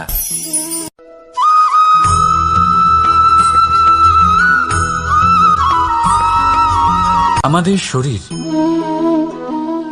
প্রকৃতির সর্বশ্রেষ্ঠ রচনা। যে অঙ্গ প্রত্যঙ্গ আমরা লাভ করেছি, প্রত্যেকটির মধ্যে একটি নিজস্ব বার্তা রয়েছে। একটু ভেবে দেখুন, দুটি চোখ দিয়েছে দেখার জন্য, দুটি কান দিয়েছে শোনার জন্য, নাসিকাও আছে দুটি, দুটি হাত দিয়েছে দ্বিগুণ পরিশ্রম করার জন্য। কিন্তু জীব শুধুমাত্র একটি, তার উপরেও তীক্ষ্ণ বলিষ্ঠ দাঁত দিয়েছে তার রক্ষার জন্য। কখনো ভেবে দেখেছেন কেন?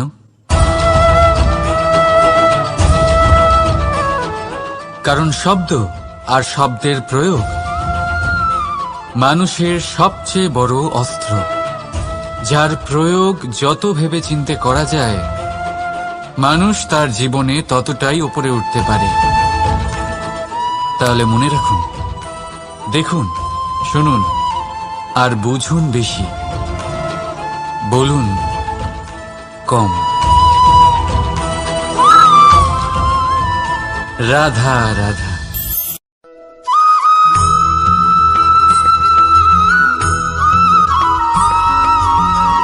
জীবন কিসের উপর নির্ভরশীল? ধনের ওপর? বৈভবের অনুভব যদি আপনি করতে চান, তাহলে তা পাবেন শুধু একতার দ্বারা, সংগঠনের দ্বারা। যদি আপনাকে উদাহরণ দিই, নিজের এই হাতটাকে দেখুন, 5টা আঙুল রয়েছে। কোনো একটা বস্তুকে নিজের একটা আঙুল দ্বারা তুলে ধরার চেষ্টা করে দেখুন, বড়ই কষ্ট হবে। তখন আপনি বুঝতে পারবেন, যখন এই 5টি আঙুল একত্রিত হয়, তখন কোনো কাজ কতটা সহজ হতে পারে। এটাই হলো শক্তি, একতার। সব থেকে ভালো উদাহরণ যদি আপনাকে দিই, তাহলে বাঁশি। এই বাঁশি থেকে অত্যন্ত মধুর সুর নির্গত হয়, যা সবার মন প্রসন্ন করে দেয়। এই কথা সত্যি। কিন্তু এই বাঁশি আমি একটা বা দুটো আঙুল দিয়ে বাজাতে পারবো না। আমাকে প্রত্যেকটা আঙুল ব্যবহার করতেই হবে, তবেই এর থেকে মধুর সুর নির্গত হবে, যা সকলকে প্রসন্ন করবে। ঠিক কিনা? ঠিক এইভাবেই যদি আপনি চান যে আপনার জীবনরূপী বাঁশি থেকেও মধুর সুর নির্গত হোক বা সবার মনকে প্রসন্ন করে তুলুক, তাহলে আপনাকেও জীবনে একতা নিয়ে আসতেই হবে। আপনি একাও কর্ম করতে পারেন, পথ চলতেও পারেন, সামনেও এগোতে পারেন, সাফল্যও লাভ করতে পারেন। কিন্তু যখন সকলে একসাথে এগোবেন, সেই পথে চলবেন, সেই কর্মই করবেন, তখন লক্ষ্যে অবশ্যই পৌঁছবেন, সাফল্য অবশ্যই লাভ করবেন। কিন্তু সেই সাফল্য এবং তার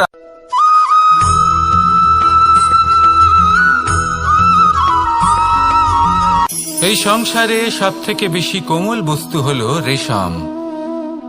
এই রেশম এতটাই কোমল হয় যে এর পুরো একটা থান শুধুমাত্র একটা হাতে ধরা সম্ভব। কখনো ভেবে দেখেছেন এই রেশম কিভাবে হয়? একটি কীট তার লালার দ্বারা উৎপন্ন হয়। এই কীট সেই রেশমকে পাক দিতে থাকে, পাক দিতেই থাকে আর আস্তে আস্তে তার মধ্যেই জড়িয়ে পড়ে। শেষে ওর এই সুন্দর অমূল্য সৃষ্টি রেশমের এই সুতো তার নির্মাণ কার্য পূর্ণ হয়, কিন্তু তাতেই ও নিজে বন্দী হয়ে যায়। নিজেরই মায়াজালের এই বন্দী গৃহে নিজেই ফেঁসে যায়। এবার এই সুতোকে ব্যবহারযোগ্য করে তোলার জন্য এই কীটগুলিকে এই কবচের সাথেই ফুটন্ত জলে ফেলে দেওয়া হয়। এই সংসারে যদি আমাদের স্বপ্ন এই সংসারের দুঃখ হরণ করার জন্য, এই সংসারে সুখ বিতরণ করার জন্য হয়, তবেই আমাদের প্রগতি সম্ভব।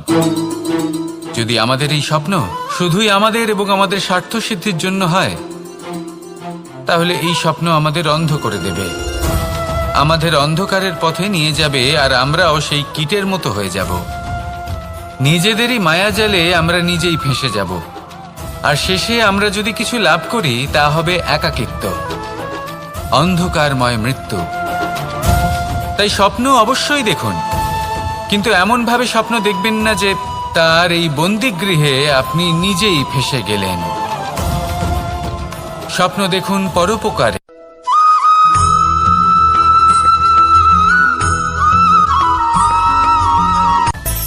মানুষের মধ্যে একটা বিচিত্র প্রবৃত্তি থাকে, অন্য সকলের বিষয়ে, তাদের জীবনের বিষয়ে, তাদের ব্যক্তিত্বের বিষয়ে, তাদের ভবিষ্যতের বিষয়ে অনুমান করা।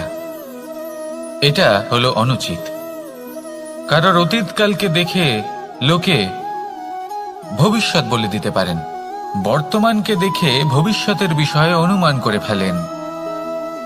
উদাহরণ দিতে হলে বলবো, কোনো দাসকে দেখুন, ওকে দেখে লোকে বলে যে ওর ভবিষ্যৎ সেটাই হতে পারে, অনুমান করে ফেলেন। আর এই রাজাকে দেখুন, উনি তো কত সুখী হবেন, উনি তো জগতের সব থেকে অধিক সুখী মানুষ, কত সুখ সুবিধা আছে ওনার কাছে, ধারণা করে ফেলেন। তবে সত্য তো এটাই যে কারোর ব্যক্তিত্বের বিষয়ে, তাদের ভবিষ্যতের বিষয়ে আপনি পূর্ণ সত্য কখনোই বলতে পারবেন না, শুধু অনুমান করতে পারবেন। আর এই অনুমান করে সত্যি কোনো লাভ হয় না, কারণ এই কাল সেটা হলো অত্যন্ত শক্তিশালী। কালো থেকে কালোতর কয়লাকেও হীরেতে পরিণত করতে পারে, অনেক বড় বড় রাজাকেও বিদূষক বানিয়ে ফেলতে পারে এক মুহূর্তেই। তাহলে আপনি অনুমান করে কি লাভ? কি পেলেন অনুমান করে? সেই জন্য কারোর বিষয়ে কোনো অনুমান করবেন না, তার ভবিষ্যতের বিষয়ে অনুমান করতে যাবেন না, কারোর বিষয়ে কোনো ধারণা করে নেবেন না। কিছু করতে হলে ভালোবাসুন, সবার মধ্যে ভালোবাসা ছড়ান, সবার মধ্যে ধন্যাত্মক ভাব ছড়ান। এই মন প্রসন্ন হয়ে বলবে, রাধা রাধা।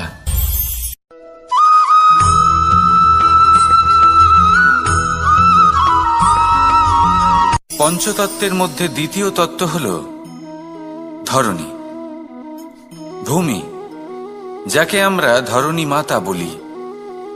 এই ধরণী ধৈর্য ধারণ করে, আর এর ওপরেই আমাদের সমগ্র সংসার নির্ভরশীল। কারণ এই ভূমি সহ্য ক্ষমতা রাখে, এর সহ্য ক্ষমতা হলো অপরিসীম।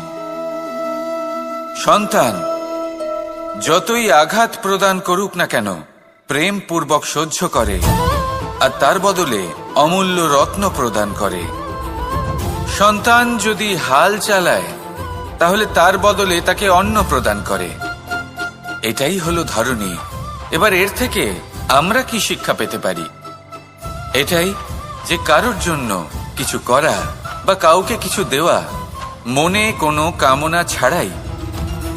আর এই কথাটা বুঝে যান, যদি কারোর জন্য কামনা না রেখে বা কোনো পাওয়ার আশা না রেখে কারোর জন্য কিছু করেন বা কারোকে কিছু দেন, যদি এটা আপনি শিখতে পারেন, তবে আপনি ভালোবাসতে শিখে গেছেন। আর সেই জন্যই এই ধরিত্রীকে মাতা বলা হয়। কারণ মাতা শুধু উনি নন যিনি গর্ভে সন্তানকে ধারণ করেন, মাতা তো উনিও যিনি জীবন বাঁচতে শেখান, যিনি জীবন বাঁচার উদাহরণ প্রদান করেন। তাহলে ধরনীর থেকে এই নিঃস্বার্থ ভাব শিখুন, নিঃস্বার্থ ভালোবাসা শিখুন, আর এই ভালোবাসার সাথেই বলুন রাধা রাধা।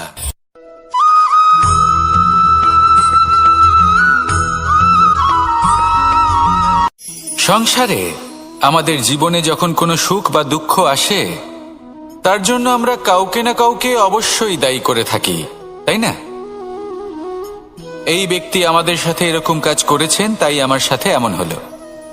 ওই ব্যক্তি যদি এমনটা না করতেন, তাহলে আজ আমি ওই স্থানে পৌঁছতে পারতাম। সবই আপনার দৃষ্টিভঙ্গির ওপর নির্ভরশীল, আর যদি আপনার দৃষ্টিভঙ্গি এমন হয়, তাহলে তা অনুচিত। সত্যি কথা বলতে এই সংসারে ভিন্ন ভিন্ন ধরনের মানুষ আছে। এটা আপনার উপর নির্ভর করছে কিভাবে তাদের স্বাগত জানাবেন।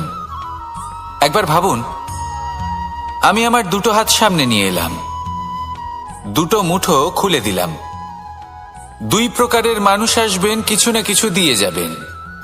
এই মুঠো যদি আমি বন্ধ করে দিই, তাহলে না কেউ আমাকে কিছু দিতে পারবে, না আমার কিছু যাবে আসবে। নিশ্চয়ই বুঝতে পারছেন এই দুই ধরনের ব্যক্তি কারা এবং তারা কি দিয়ে যান। আমি যদি নিজের মুঠো খুলে দিই, তাহলে কিছু ভালো মানুষ আসবেন, আমাকে আনন্দ, সন্তুষ্টি, জ্ঞান প্রদান করে যাবেন, ভালো অভিজ্ঞতা দিয়ে যাবেন। কোনো খারাপ ব্যক্তি যদি আসেন, তাহলে তিনিও খারাপ অভিজ্ঞতা দেবেন, যার থেকে আমি শিক্ষা লাভ করব। এই সব কিছু আমি লাভ করতে পারি। মুঠো যদি বন্ধ করে রাখি, তাহলে আমি কিছুই পাবো না।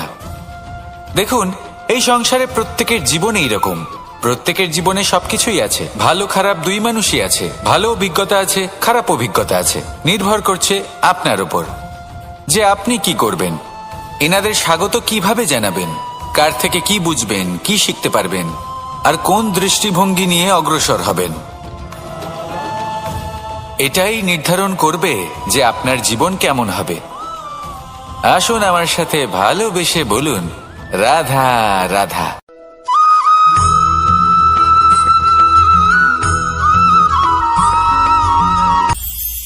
এটা হলো ধান গাছ। এর থেকে যে চাল উৎপন্ন হয় তা মানুষ গ্রহণ করেন। আর এটা কি? এ হলো জংলি ঘাস।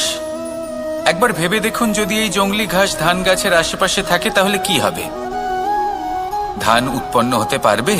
তা উৎকৃষ্ট হতে পারবে? আমরা কি তা গ্রহণ করতে পারবো? কখনোই নয়। এই জংলি ঘাস ধানকে নষ্ট করে দেবে, কিন্তু নিজে জীবিত থাকবে। এটাই হলো আজকের শিক্ষা। এই সংসারে যদি আপনি নীতির পথে চলতে চান, উচিত কর্ম করতে চান, সংসারকে সেবা করতে চান, তাহলে জংলি ঘাসের মতো ব্যক্তিদের থেকে সবসময় দূরে থাকতে হবে। সেই ব্যক্তি যারা দুর্নীতি এবং মিথ্যা দ্বারা পরিপূর্ণ, যাদের ব্যবহার অশুভ, যাদের অনেক অশুভ গুণ রয়েছে, তারা সঠিক নয়। সেই সকল ব্যক্তি যাদের চরিত্র অত্যন্ত দুষ্ট হয়, তারা হয় শুভ চরিত্রের ব্যক্তিকে একদম নষ্ট করে দেয়, নয় নিজের মতো বানিয়ে তোলে। তাই যদি আপনি নীতির পথে চলতে চান, এই সংসারের জন্য শুভ কর্ম করতে চান, তাহলে সেই সঙ্গ লাভ করুন যে সঙ্গ জ্ঞানে পরিপূর্ণ, যাদের মধ্যে অনেক গুণ আছে, যাদের থেকে প্রতিদিন কিছু শিখতে পারবেন। এমন ব্যক্তির সাথে জীবন অতিবাহিত করুন। দুরাচারীদের থেকে দূরে থাকুন। তবেই এই মন প্রসন্ন হয়ে বলবে রাধা রাধা।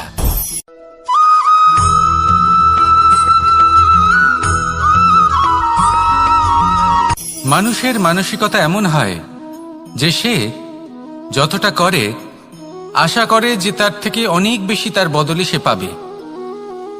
দেখুন, সবকিছুই আপনার ভাবনা চিন্তার উপর নির্ভর করছে। আপনি যদি ফলের বিষয়ে ভেবে কর্ম করতে থাকেন, তাহলে সেটা অনুচিত। জীবনের আসল আনন্দ হলো নিজের কর্ম করতে থাকা, ফলের চিন্তা করা উচিত নয়। যদি আপনি এরকম ভাবেন যে আমি এতটা করছি, আমার এতটা পাওয়া উচিত, সেই ভাবনা অনুচিত। যদি আপনি সেবার মানসিকতা নিয়ে কর্ম করতে থাকেন, কর্মচক্রে প্রবাহিত হন, যদি আপনি এমন ভাবনা রাখেন যে আমি এতটা পাচ্ছি, তাই এর থেকে অনেক বেশি আমি কর্ম করব, তাহলে নিশ্চিত রূপে আপনি যতটা করছেন তার থেকে অনেক বেশি আপনি পাবেন। আপনার আশার থেকে অনেক বেশি আপনি পাবেন।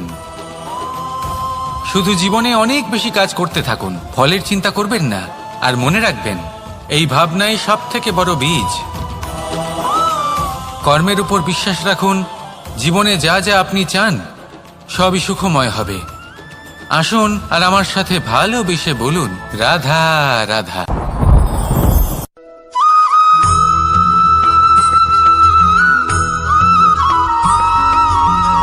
আপনি কখনো কোনো বাজকে নিজের বাসা বানাতে দেখেছেন?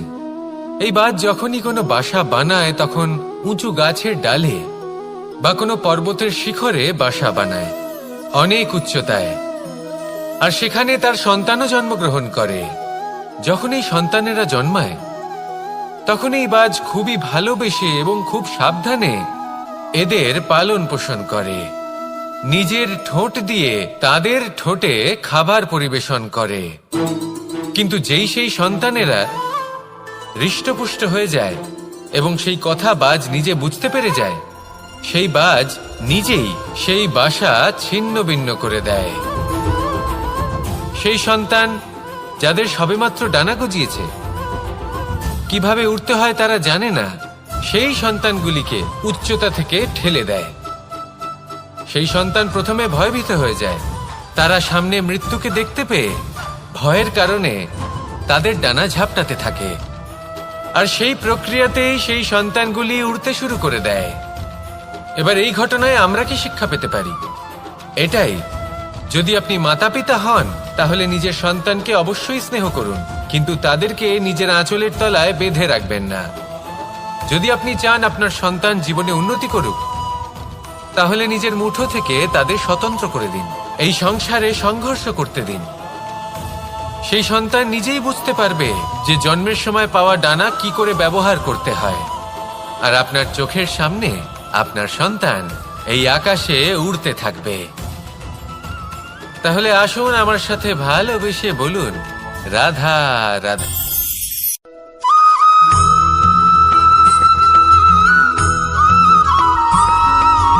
বসন্ত ঋতু, এই সময় মন আনন্দে ভরে থাকে। এমন মনে হয় যেন আমরা আকাশে বিচরণ করতে চলে যাই, কিন্তু সেটা তো সম্ভব নয়। সেই জন্য হয়তো আমরা ঘুড়ি ওড়াই, এই ঘুড়িকে নিজেদের প্রতিরূপ মনে করে। এবার অনেক মানুষ আছেন যারা ঘুড়ি ওড়ান, কিন্তু এই কর্মের সারমর্ম কি সেটা কজন বুঝতে পারেন? আপনি এটা মনে করুন যে আপনি হলেন সেই ঘুড়ি, আর এই সুতো যিনি ধরে রয়েছেন তিনি হলেন পরমাত্মা। আর এই সুতো যেখান থেকে শুরু হয় সেই লাটাই হলো আমাদের কর্মচক্র। এবার আপনি নিজেই অনুমান করুন যে এই উড়ান কার ওপর নির্ভরশীল? পরমাত্মার ওপর আর আপনার কর্মের ওপর। যদি পরমাত্মা আপনার হাত ধরে থাকেন, আপনার সাথে থাকেন, যদি আপনি শুভ কর্ম করতে থাকেন, আপনি এই আকাশে উড়তে থাকবেন। কিন্তু কোথাও যদি পরমাত্মার সাথে এই বন্ধন ছিন্ন হয়, আপনার কর্মচক্র খারাপ হয়ে যায় বা থেমে যায়, তাহলে আপনার এই ঘুড়ি কেটে যাবে আর দূরে কোনো গাছের ডালে গিয়ে আটকে যাবে। তাই শুধুমাত্র ঘুড়ি ওড়াবেন না, তার থেকে শিখুন। পরমাত্মার সাহচর্যে থাকুন, সবসময় শুভ কর্ম করতে থাকুন আর সবসময় এই আকাশে উড়তে থাকুন। আসুন আর আমার সাথে ভালোবেসে বলুন, রাধা রাধা।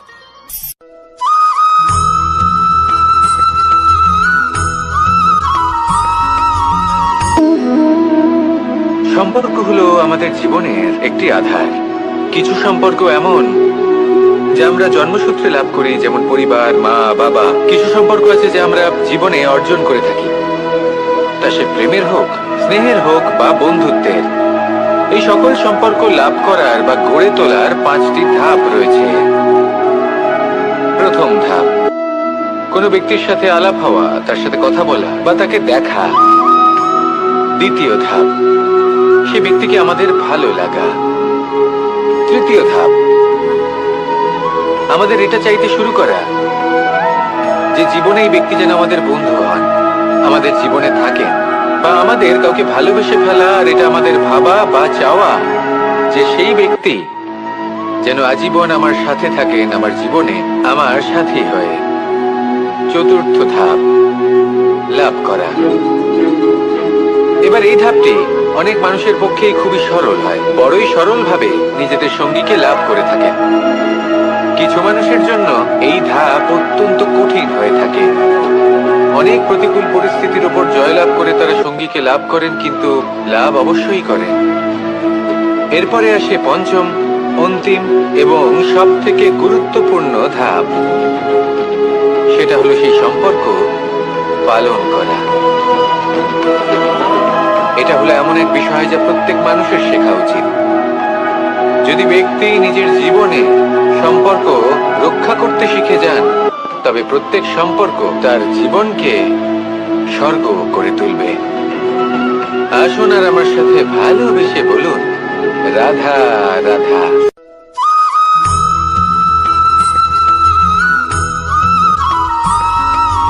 জীবনে যখন কোনো ব্যক্তি নিজের লক্ষ্য প্রাপ্তির জন্য নিরন্তর পরিশ্রম করতে থাকেন, চেষ্টা করতে থাকেন, তখন তিনি কষ্ট অনুভব করেন। কখনো শারীরিক কষ্ট, কখনো মানসিক কষ্ট। এবার উনি এটা ভাবতে থাকেন যে আমি কি উচিত করছি নাকি অনুচিত করছি। কারণ অন্যদিকে এমন একজন ব্যক্তিও আছেন যিনি একদমই পরিশ্রম চেষ্টা করছেন না। তিনি মদিরা পান করেন, বিলাসিতায় জীবন কাটান, অলস প্রকৃতির হয়ে ওঠেন, নিদ্রাতে বিলীন হয়ে থাকেন আর ভাবেন যে তিনি সুখ লাভ করছেন। কিন্তু এরকম কেন হয়? কারণ যখন আমরা সৎ পথে থাকি, উচিত পথে চলি, লক্ষ্য প্রাপ্ত করার জন্য চেষ্টা করতে থাকি, তখন আমাদের ভেতরে থাকা নেতিবাচক শক্তি এবং পাপ এই দেহকে ত্যাগ করে দেয়। আর এই অনুভূতিটাই আমাদের দুঃখের অনুভূতি দেয়, কষ্ট দেয়। এবার সেখানে যদি আমরা কুপথে চলি, অনুচিত পথে চলতে থাকি, তাহলে আমাদের ভেতরে থাকা পুণ্য এবং ধনাত্মক শক্তি আমাদের দেহ ত্যাগ করে দেয়। আর এই অনুভূতির কারণেই আমরা সুখ অনুভব করি। কিন্তু কখনো ভাববেন যে এই সুখ বেশি সময় পর্যন্ত থাকে না। সেই জন্য সবসময় মনে রাখবেন, যদি আপনি জানেন যে এটাই আপনার লক্ষ্য, এটাই উচিত পথ, শুভ পথ, তাতে নিরন্তরভাবে এগিয়ে যেতে চেষ্টা করতে থাকুন। এই কষ্ট আপনাকে সুখের পরাকাষ্ঠায় কখন পৌঁছে দেবে তা আপনি জানতেই পারবেন না। আসুন আমার সাথে ভালোবেসে বলুন, রাধা রাধা।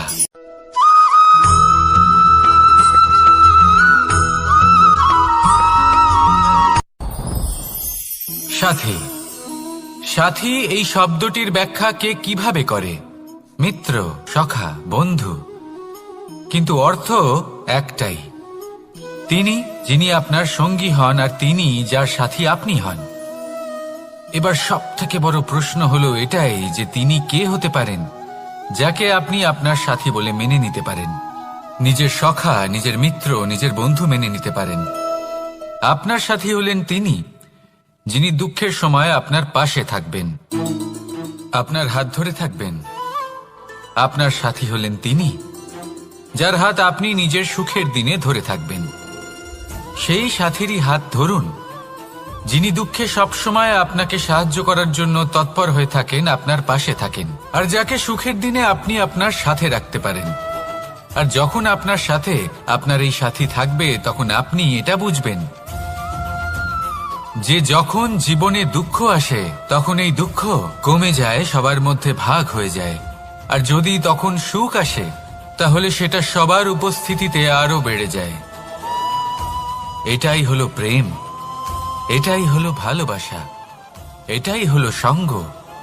যেমন সম্পর্ক আমার আর রাধার মাঝে। তাহলে আসুন আর আমার সাথে ভালোবেসে বলুন, রাধা রাধা।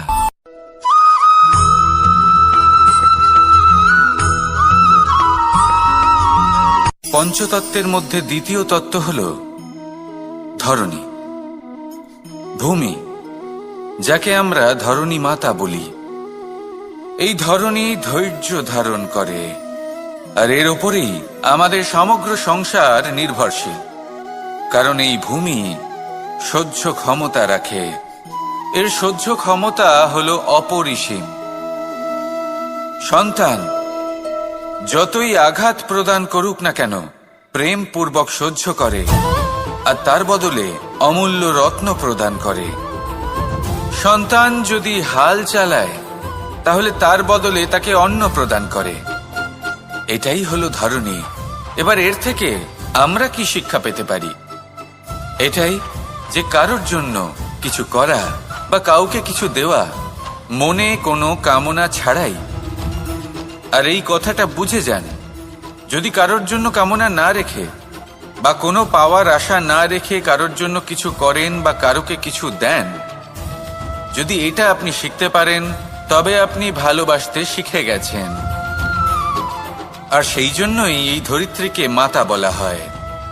কারণ মাতা শুধু উনি নন যিনি গর্ভে সন্তানকে ধারণ করেন, মাতা তো উনিও যিনি জীবন বাঁচতে শেখান, যিনি জীবন বাঁচার উদাহরণ প্রদান করেন। তাহলে ধরনীর থেকে এই নিঃস্বার্থ ভাব শিখুন, নিঃস্বার্থ ভালোবাসা শিখুন, আর এই ভালোবাসার সাথেই বলুন রাধা রাধা।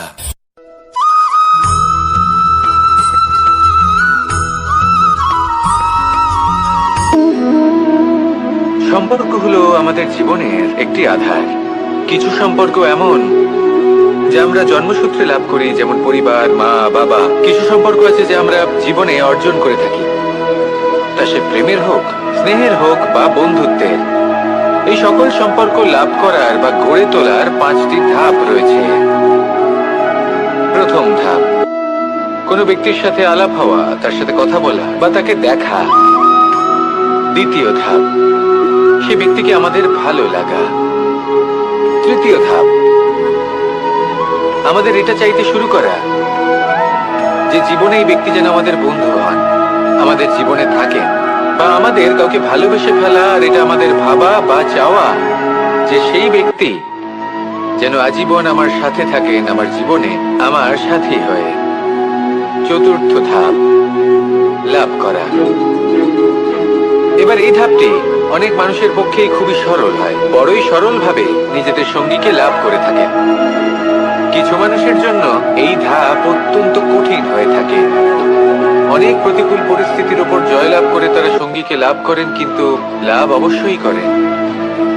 এরপরে আসে পঞ্চম, অন্তিম এবং সব থেকে গুরুত্বপূর্ণ ধাপ। সেটা হলো সেই সম্পর্ক পালন করা। এটা হলো এমন এক বিষয় যা প্রত্যেক মানুষের শেখা উচিত। যদি ব্যক্তি নিজের জীবনে সম্পর্ক রক্ষা করতে শিখে যান, তবে প্রত্যেক সম্পর্ক তার জীবনকে স্বর্গ করে তুলবে।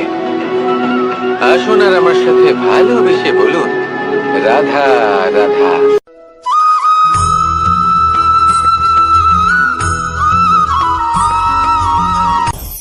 আপনি কখনো পর্বতের শিখরে উঠেছেন?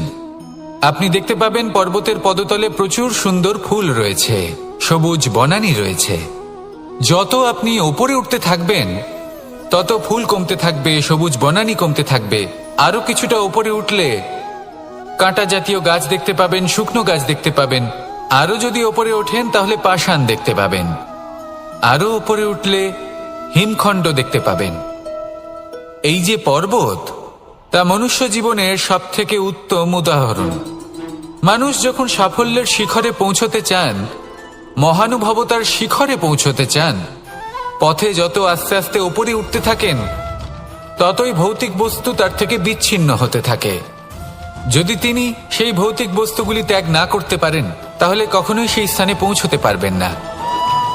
আর মানুষ যদি উচিত ত্যাগ করতে পারেন, পথে অগ্রসর হতে থাকেন, এগোতে থাকেন, তাহলে একদিন না একদিন তিনি মহানুভবতার, জ্ঞানের, সাফল্যের হিমের স্বাদ অবশ্যই লাভ করবেন। মনে রাখবেন, মানব জীবনে ত্যাগ হলো অত্যন্ত গুরুত্বপূর্ণ অংশ। আসুন আমার সাথে ভালোবেসে বলুন রাধা রাধা।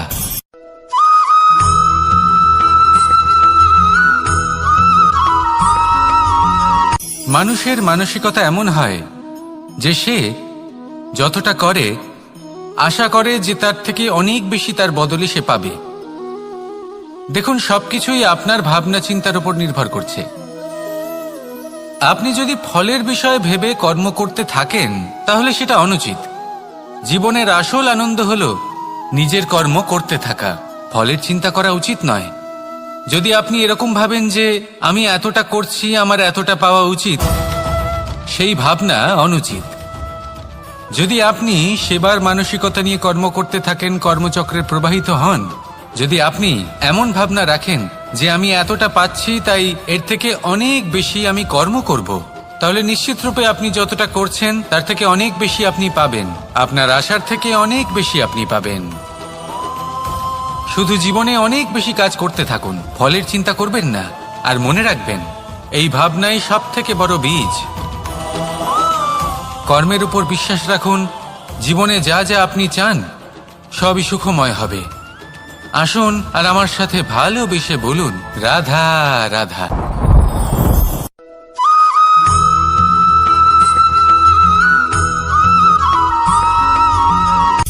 সূচের শেষে একটি ছিদ্র থাকে যার দ্বারা আমরা এই সুতো পরাতে পারি, আর তারপর সূচের সাহায্যে এই সুতো দিয়ে বস্ত্র সেলাই করা যায়। কিন্তু যদি সুতোটা সোজা করে ধরা না হয় তাহলে সূচে কখনো এই সুতো পরানোই সম্ভব নয়। যদি এতে কোনো গিঁট পড়ে তখন তা কখনোই এই ছিদ্র দ্বারা প্রবেশ করা সম্ভব নয়। ঠিক এইভাবেই যদি আপনি কারোর জীবনে প্রবেশ করতে চান, কারোর অন্তরে প্রবেশ করতে চান, তাহলে আপনাকেও সহজ থাকতে হবে। এতে কোনো গিঁট থাকলে চলবে না, অর্থাৎ মনে যাতে কোনো মালিন্য না থাকে, যেন কোনো কুচিন্তা না থাকে। যদি এসব থাকে তাহলে আপনি কখনো কারোর জীবনে প্রবেশ করতে পারবেন না। আর যদি কোনোভাবে আপনি প্রবেশ করেও যান তাহলে তার মনে ঘর করতে পারবেন না। নিজেকে এই সুতোর মতন করে তুলুন, সহজ। মনে যেন কোনো কুচিন্তা না থাকে, সবার প্রতি যেন সদ্ভাবনা থাকে, শুভ চিন্তা থাকে। এমনটা করতে থাকুন। এমন একটা দিন আসবে যেদিন এই সমস্ত সংসারের ব্যক্তির মনে আপনি বাস করবেন, আর তখন এই মন প্রসন্ন হয়ে বলবে, রাধা রাধা।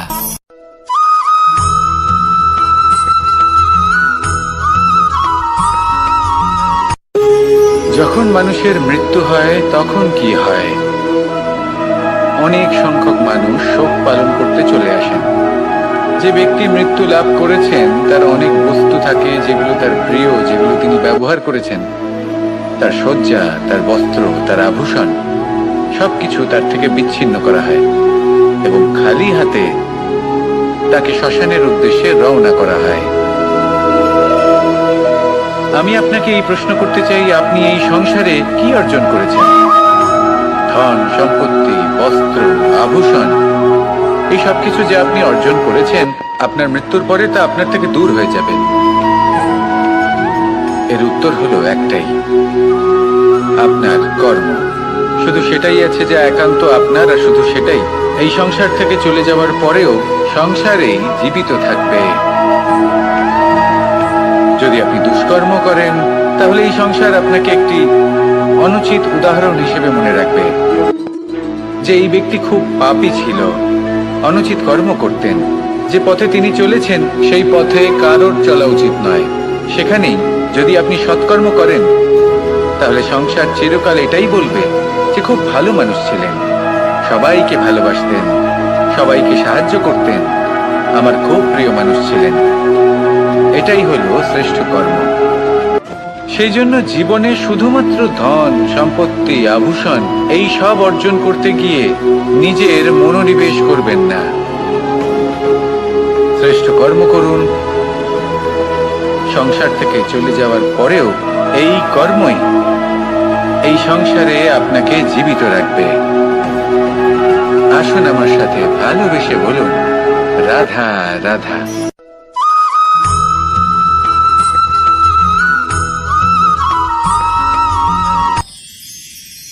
মানুষ তার জীবনে দুই ধরনের পরিস্থিতিকে খুব ভয় পায়। এক, কোনো কারণবশত কারোর সামনে নত হওয়া। দুই, কোনো কারণে নিজের চরিত্র থেকে, নিজের মূল্যবোধ থেকে বিচ্যুত হওয়া। এবার কেন হয় এরকম যে কথায় কথায় কারোর সামনে নত হতে হয়? কেন বারংবার নিজের চরিত্র থেকে চ্যুত হতে হয়? এরকম কেন হয়? এটা তখনই হয় যখন আমাদের শিক্ষা এবং মূল্যবোধের অভাব থাকে। যদি মানুষের মধ্যে প্রকৃত শিক্ষা থাকে তাহলে এই সংসারে কোনো সময় এবং কারোর সামনেই নত হওয়ার কোনো প্রয়োজন নেই। যদি মানুষের মধ্যে মূল্যবোধ থাকে তাহলে তাকে নিজের মূল্যবোধ বা চরিত্র থেকে বিচ্যুত হতে হয় না, তা সে যাই হয়ে যাক না কেন।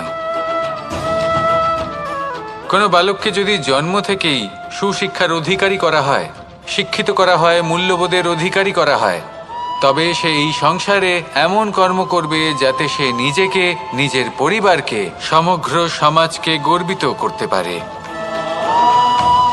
শিক্ষা লাভ করুন, মূল্যবোধ লাভ করুন এবং আমার সাথে ভালোবেসে বলুন, রাধা রাধা।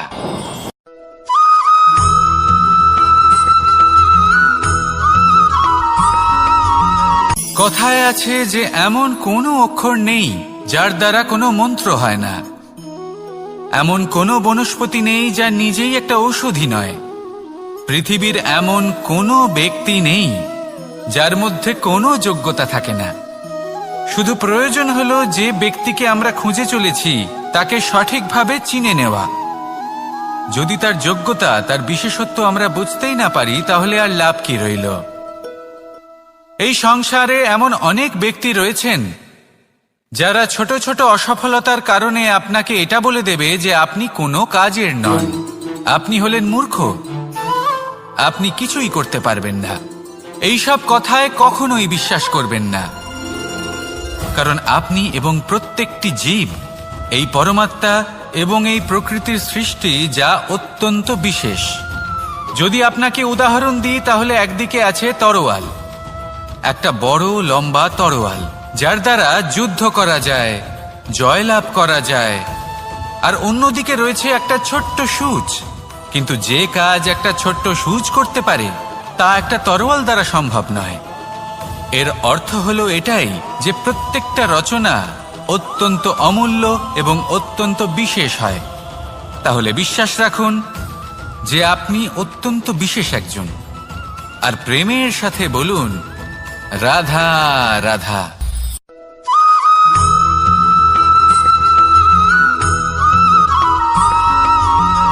এই সংসারে কোনো বস্তু হোক বা ব্যক্তি হোক, তার একার গুরুত্ব কিন্তু খুব বেশি নয়। একটা উদাহরণ হিসেবে বৃষ্টির ফোঁটাকে ভেবে দেখুন। যদি একটি বৃষ্টির ফোঁটা হয় তাহলে তার খুব বেশি গুরুত্ব থাকে না, কিন্তু যখন সহস্র বৃষ্টির ফোঁটা মেঘের মধ্যে দিয়ে ঝরে পড়ে তখন সেটা বর্ষার রূপ ধারণ করে। সেই বর্ষা যা এই প্রকৃতিকে শান্ত করে। সেইভাবেই পাথরের ছোট টুকরো, তার খুব বেশি গুরুত্ব থাকে না, কিন্তু যখন অসংখ্য পাথরের টুকরো একত্রিত হয় তখন তা পর্বতের আকার ধারণ করে। সেইভাবেই কিছু মানুষ যখন একত্রিত হন তখন তৈরি হয় পরিবার, কিছু পরিবার যখন একত্রিত হয় তখন তৈরি হয় সমাজ, যখন অনেক সংখ্যক সমাজ একত্রিত হয় তখন তৈরি হয় রাজ্য। এবার এই রাজ্যের সবথেকে গুরুত্বপূর্ণ ব্যক্তি হতে পারেন রাজা, কিন্তু তাও সেই রাজা একা কিছু করতে পারেন না। যুদ্ধ লড়ার সময় তারও নিজের সৈন্যদলকে প্রয়োজন পড়ে। কিন্তু এই সংসারে এমন একজন ব্যক্তি আছেন যিনি একাই সব কাজ করতে থাকেন, এবং সেই ব্যক্তি হলেন মা। আমাদের জীবনে একজন পিতার ভূমিকা কিন্তু নিঃসন্দেহে অমূল্য, কিন্তু আমাদের সকলের জীবনে যে ভূমিকা একজন মায়ের তা অন্য কারোর থাকে না। একজন মা একাই সন্তানকে বড় করতে পারেন, সংস্কারী করে তুলতে পারেন, তার জন্য পরিশ্রম করেন,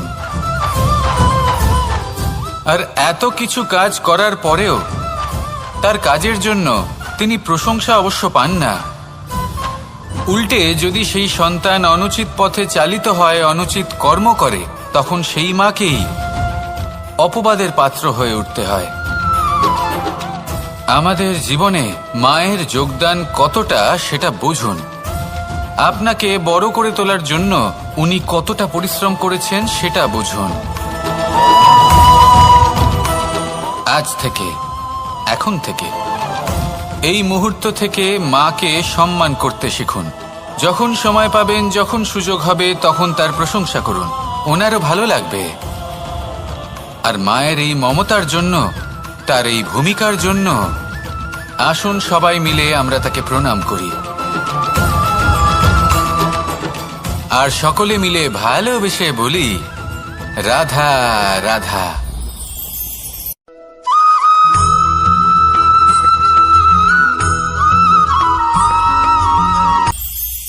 এটা হলো ধান গাছ।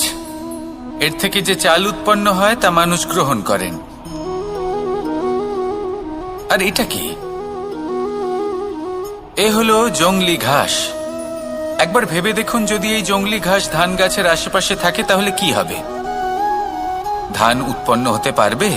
তা উৎকৃষ্ট হতে পারবে? আমরা কি তা গ্রহণ করতে পারবো? কখনোই নয়। এই জংলি ঘাস ধানকে নষ্ট করে দেবে, কিন্তু নিজে জীবিত থাকবে। এটাই হলো আজকের শিক্ষা। এই সংসারে যদি আপনি নীতির পথে চলতে চান, উচিত কর্ম করতে চান, সংসারকে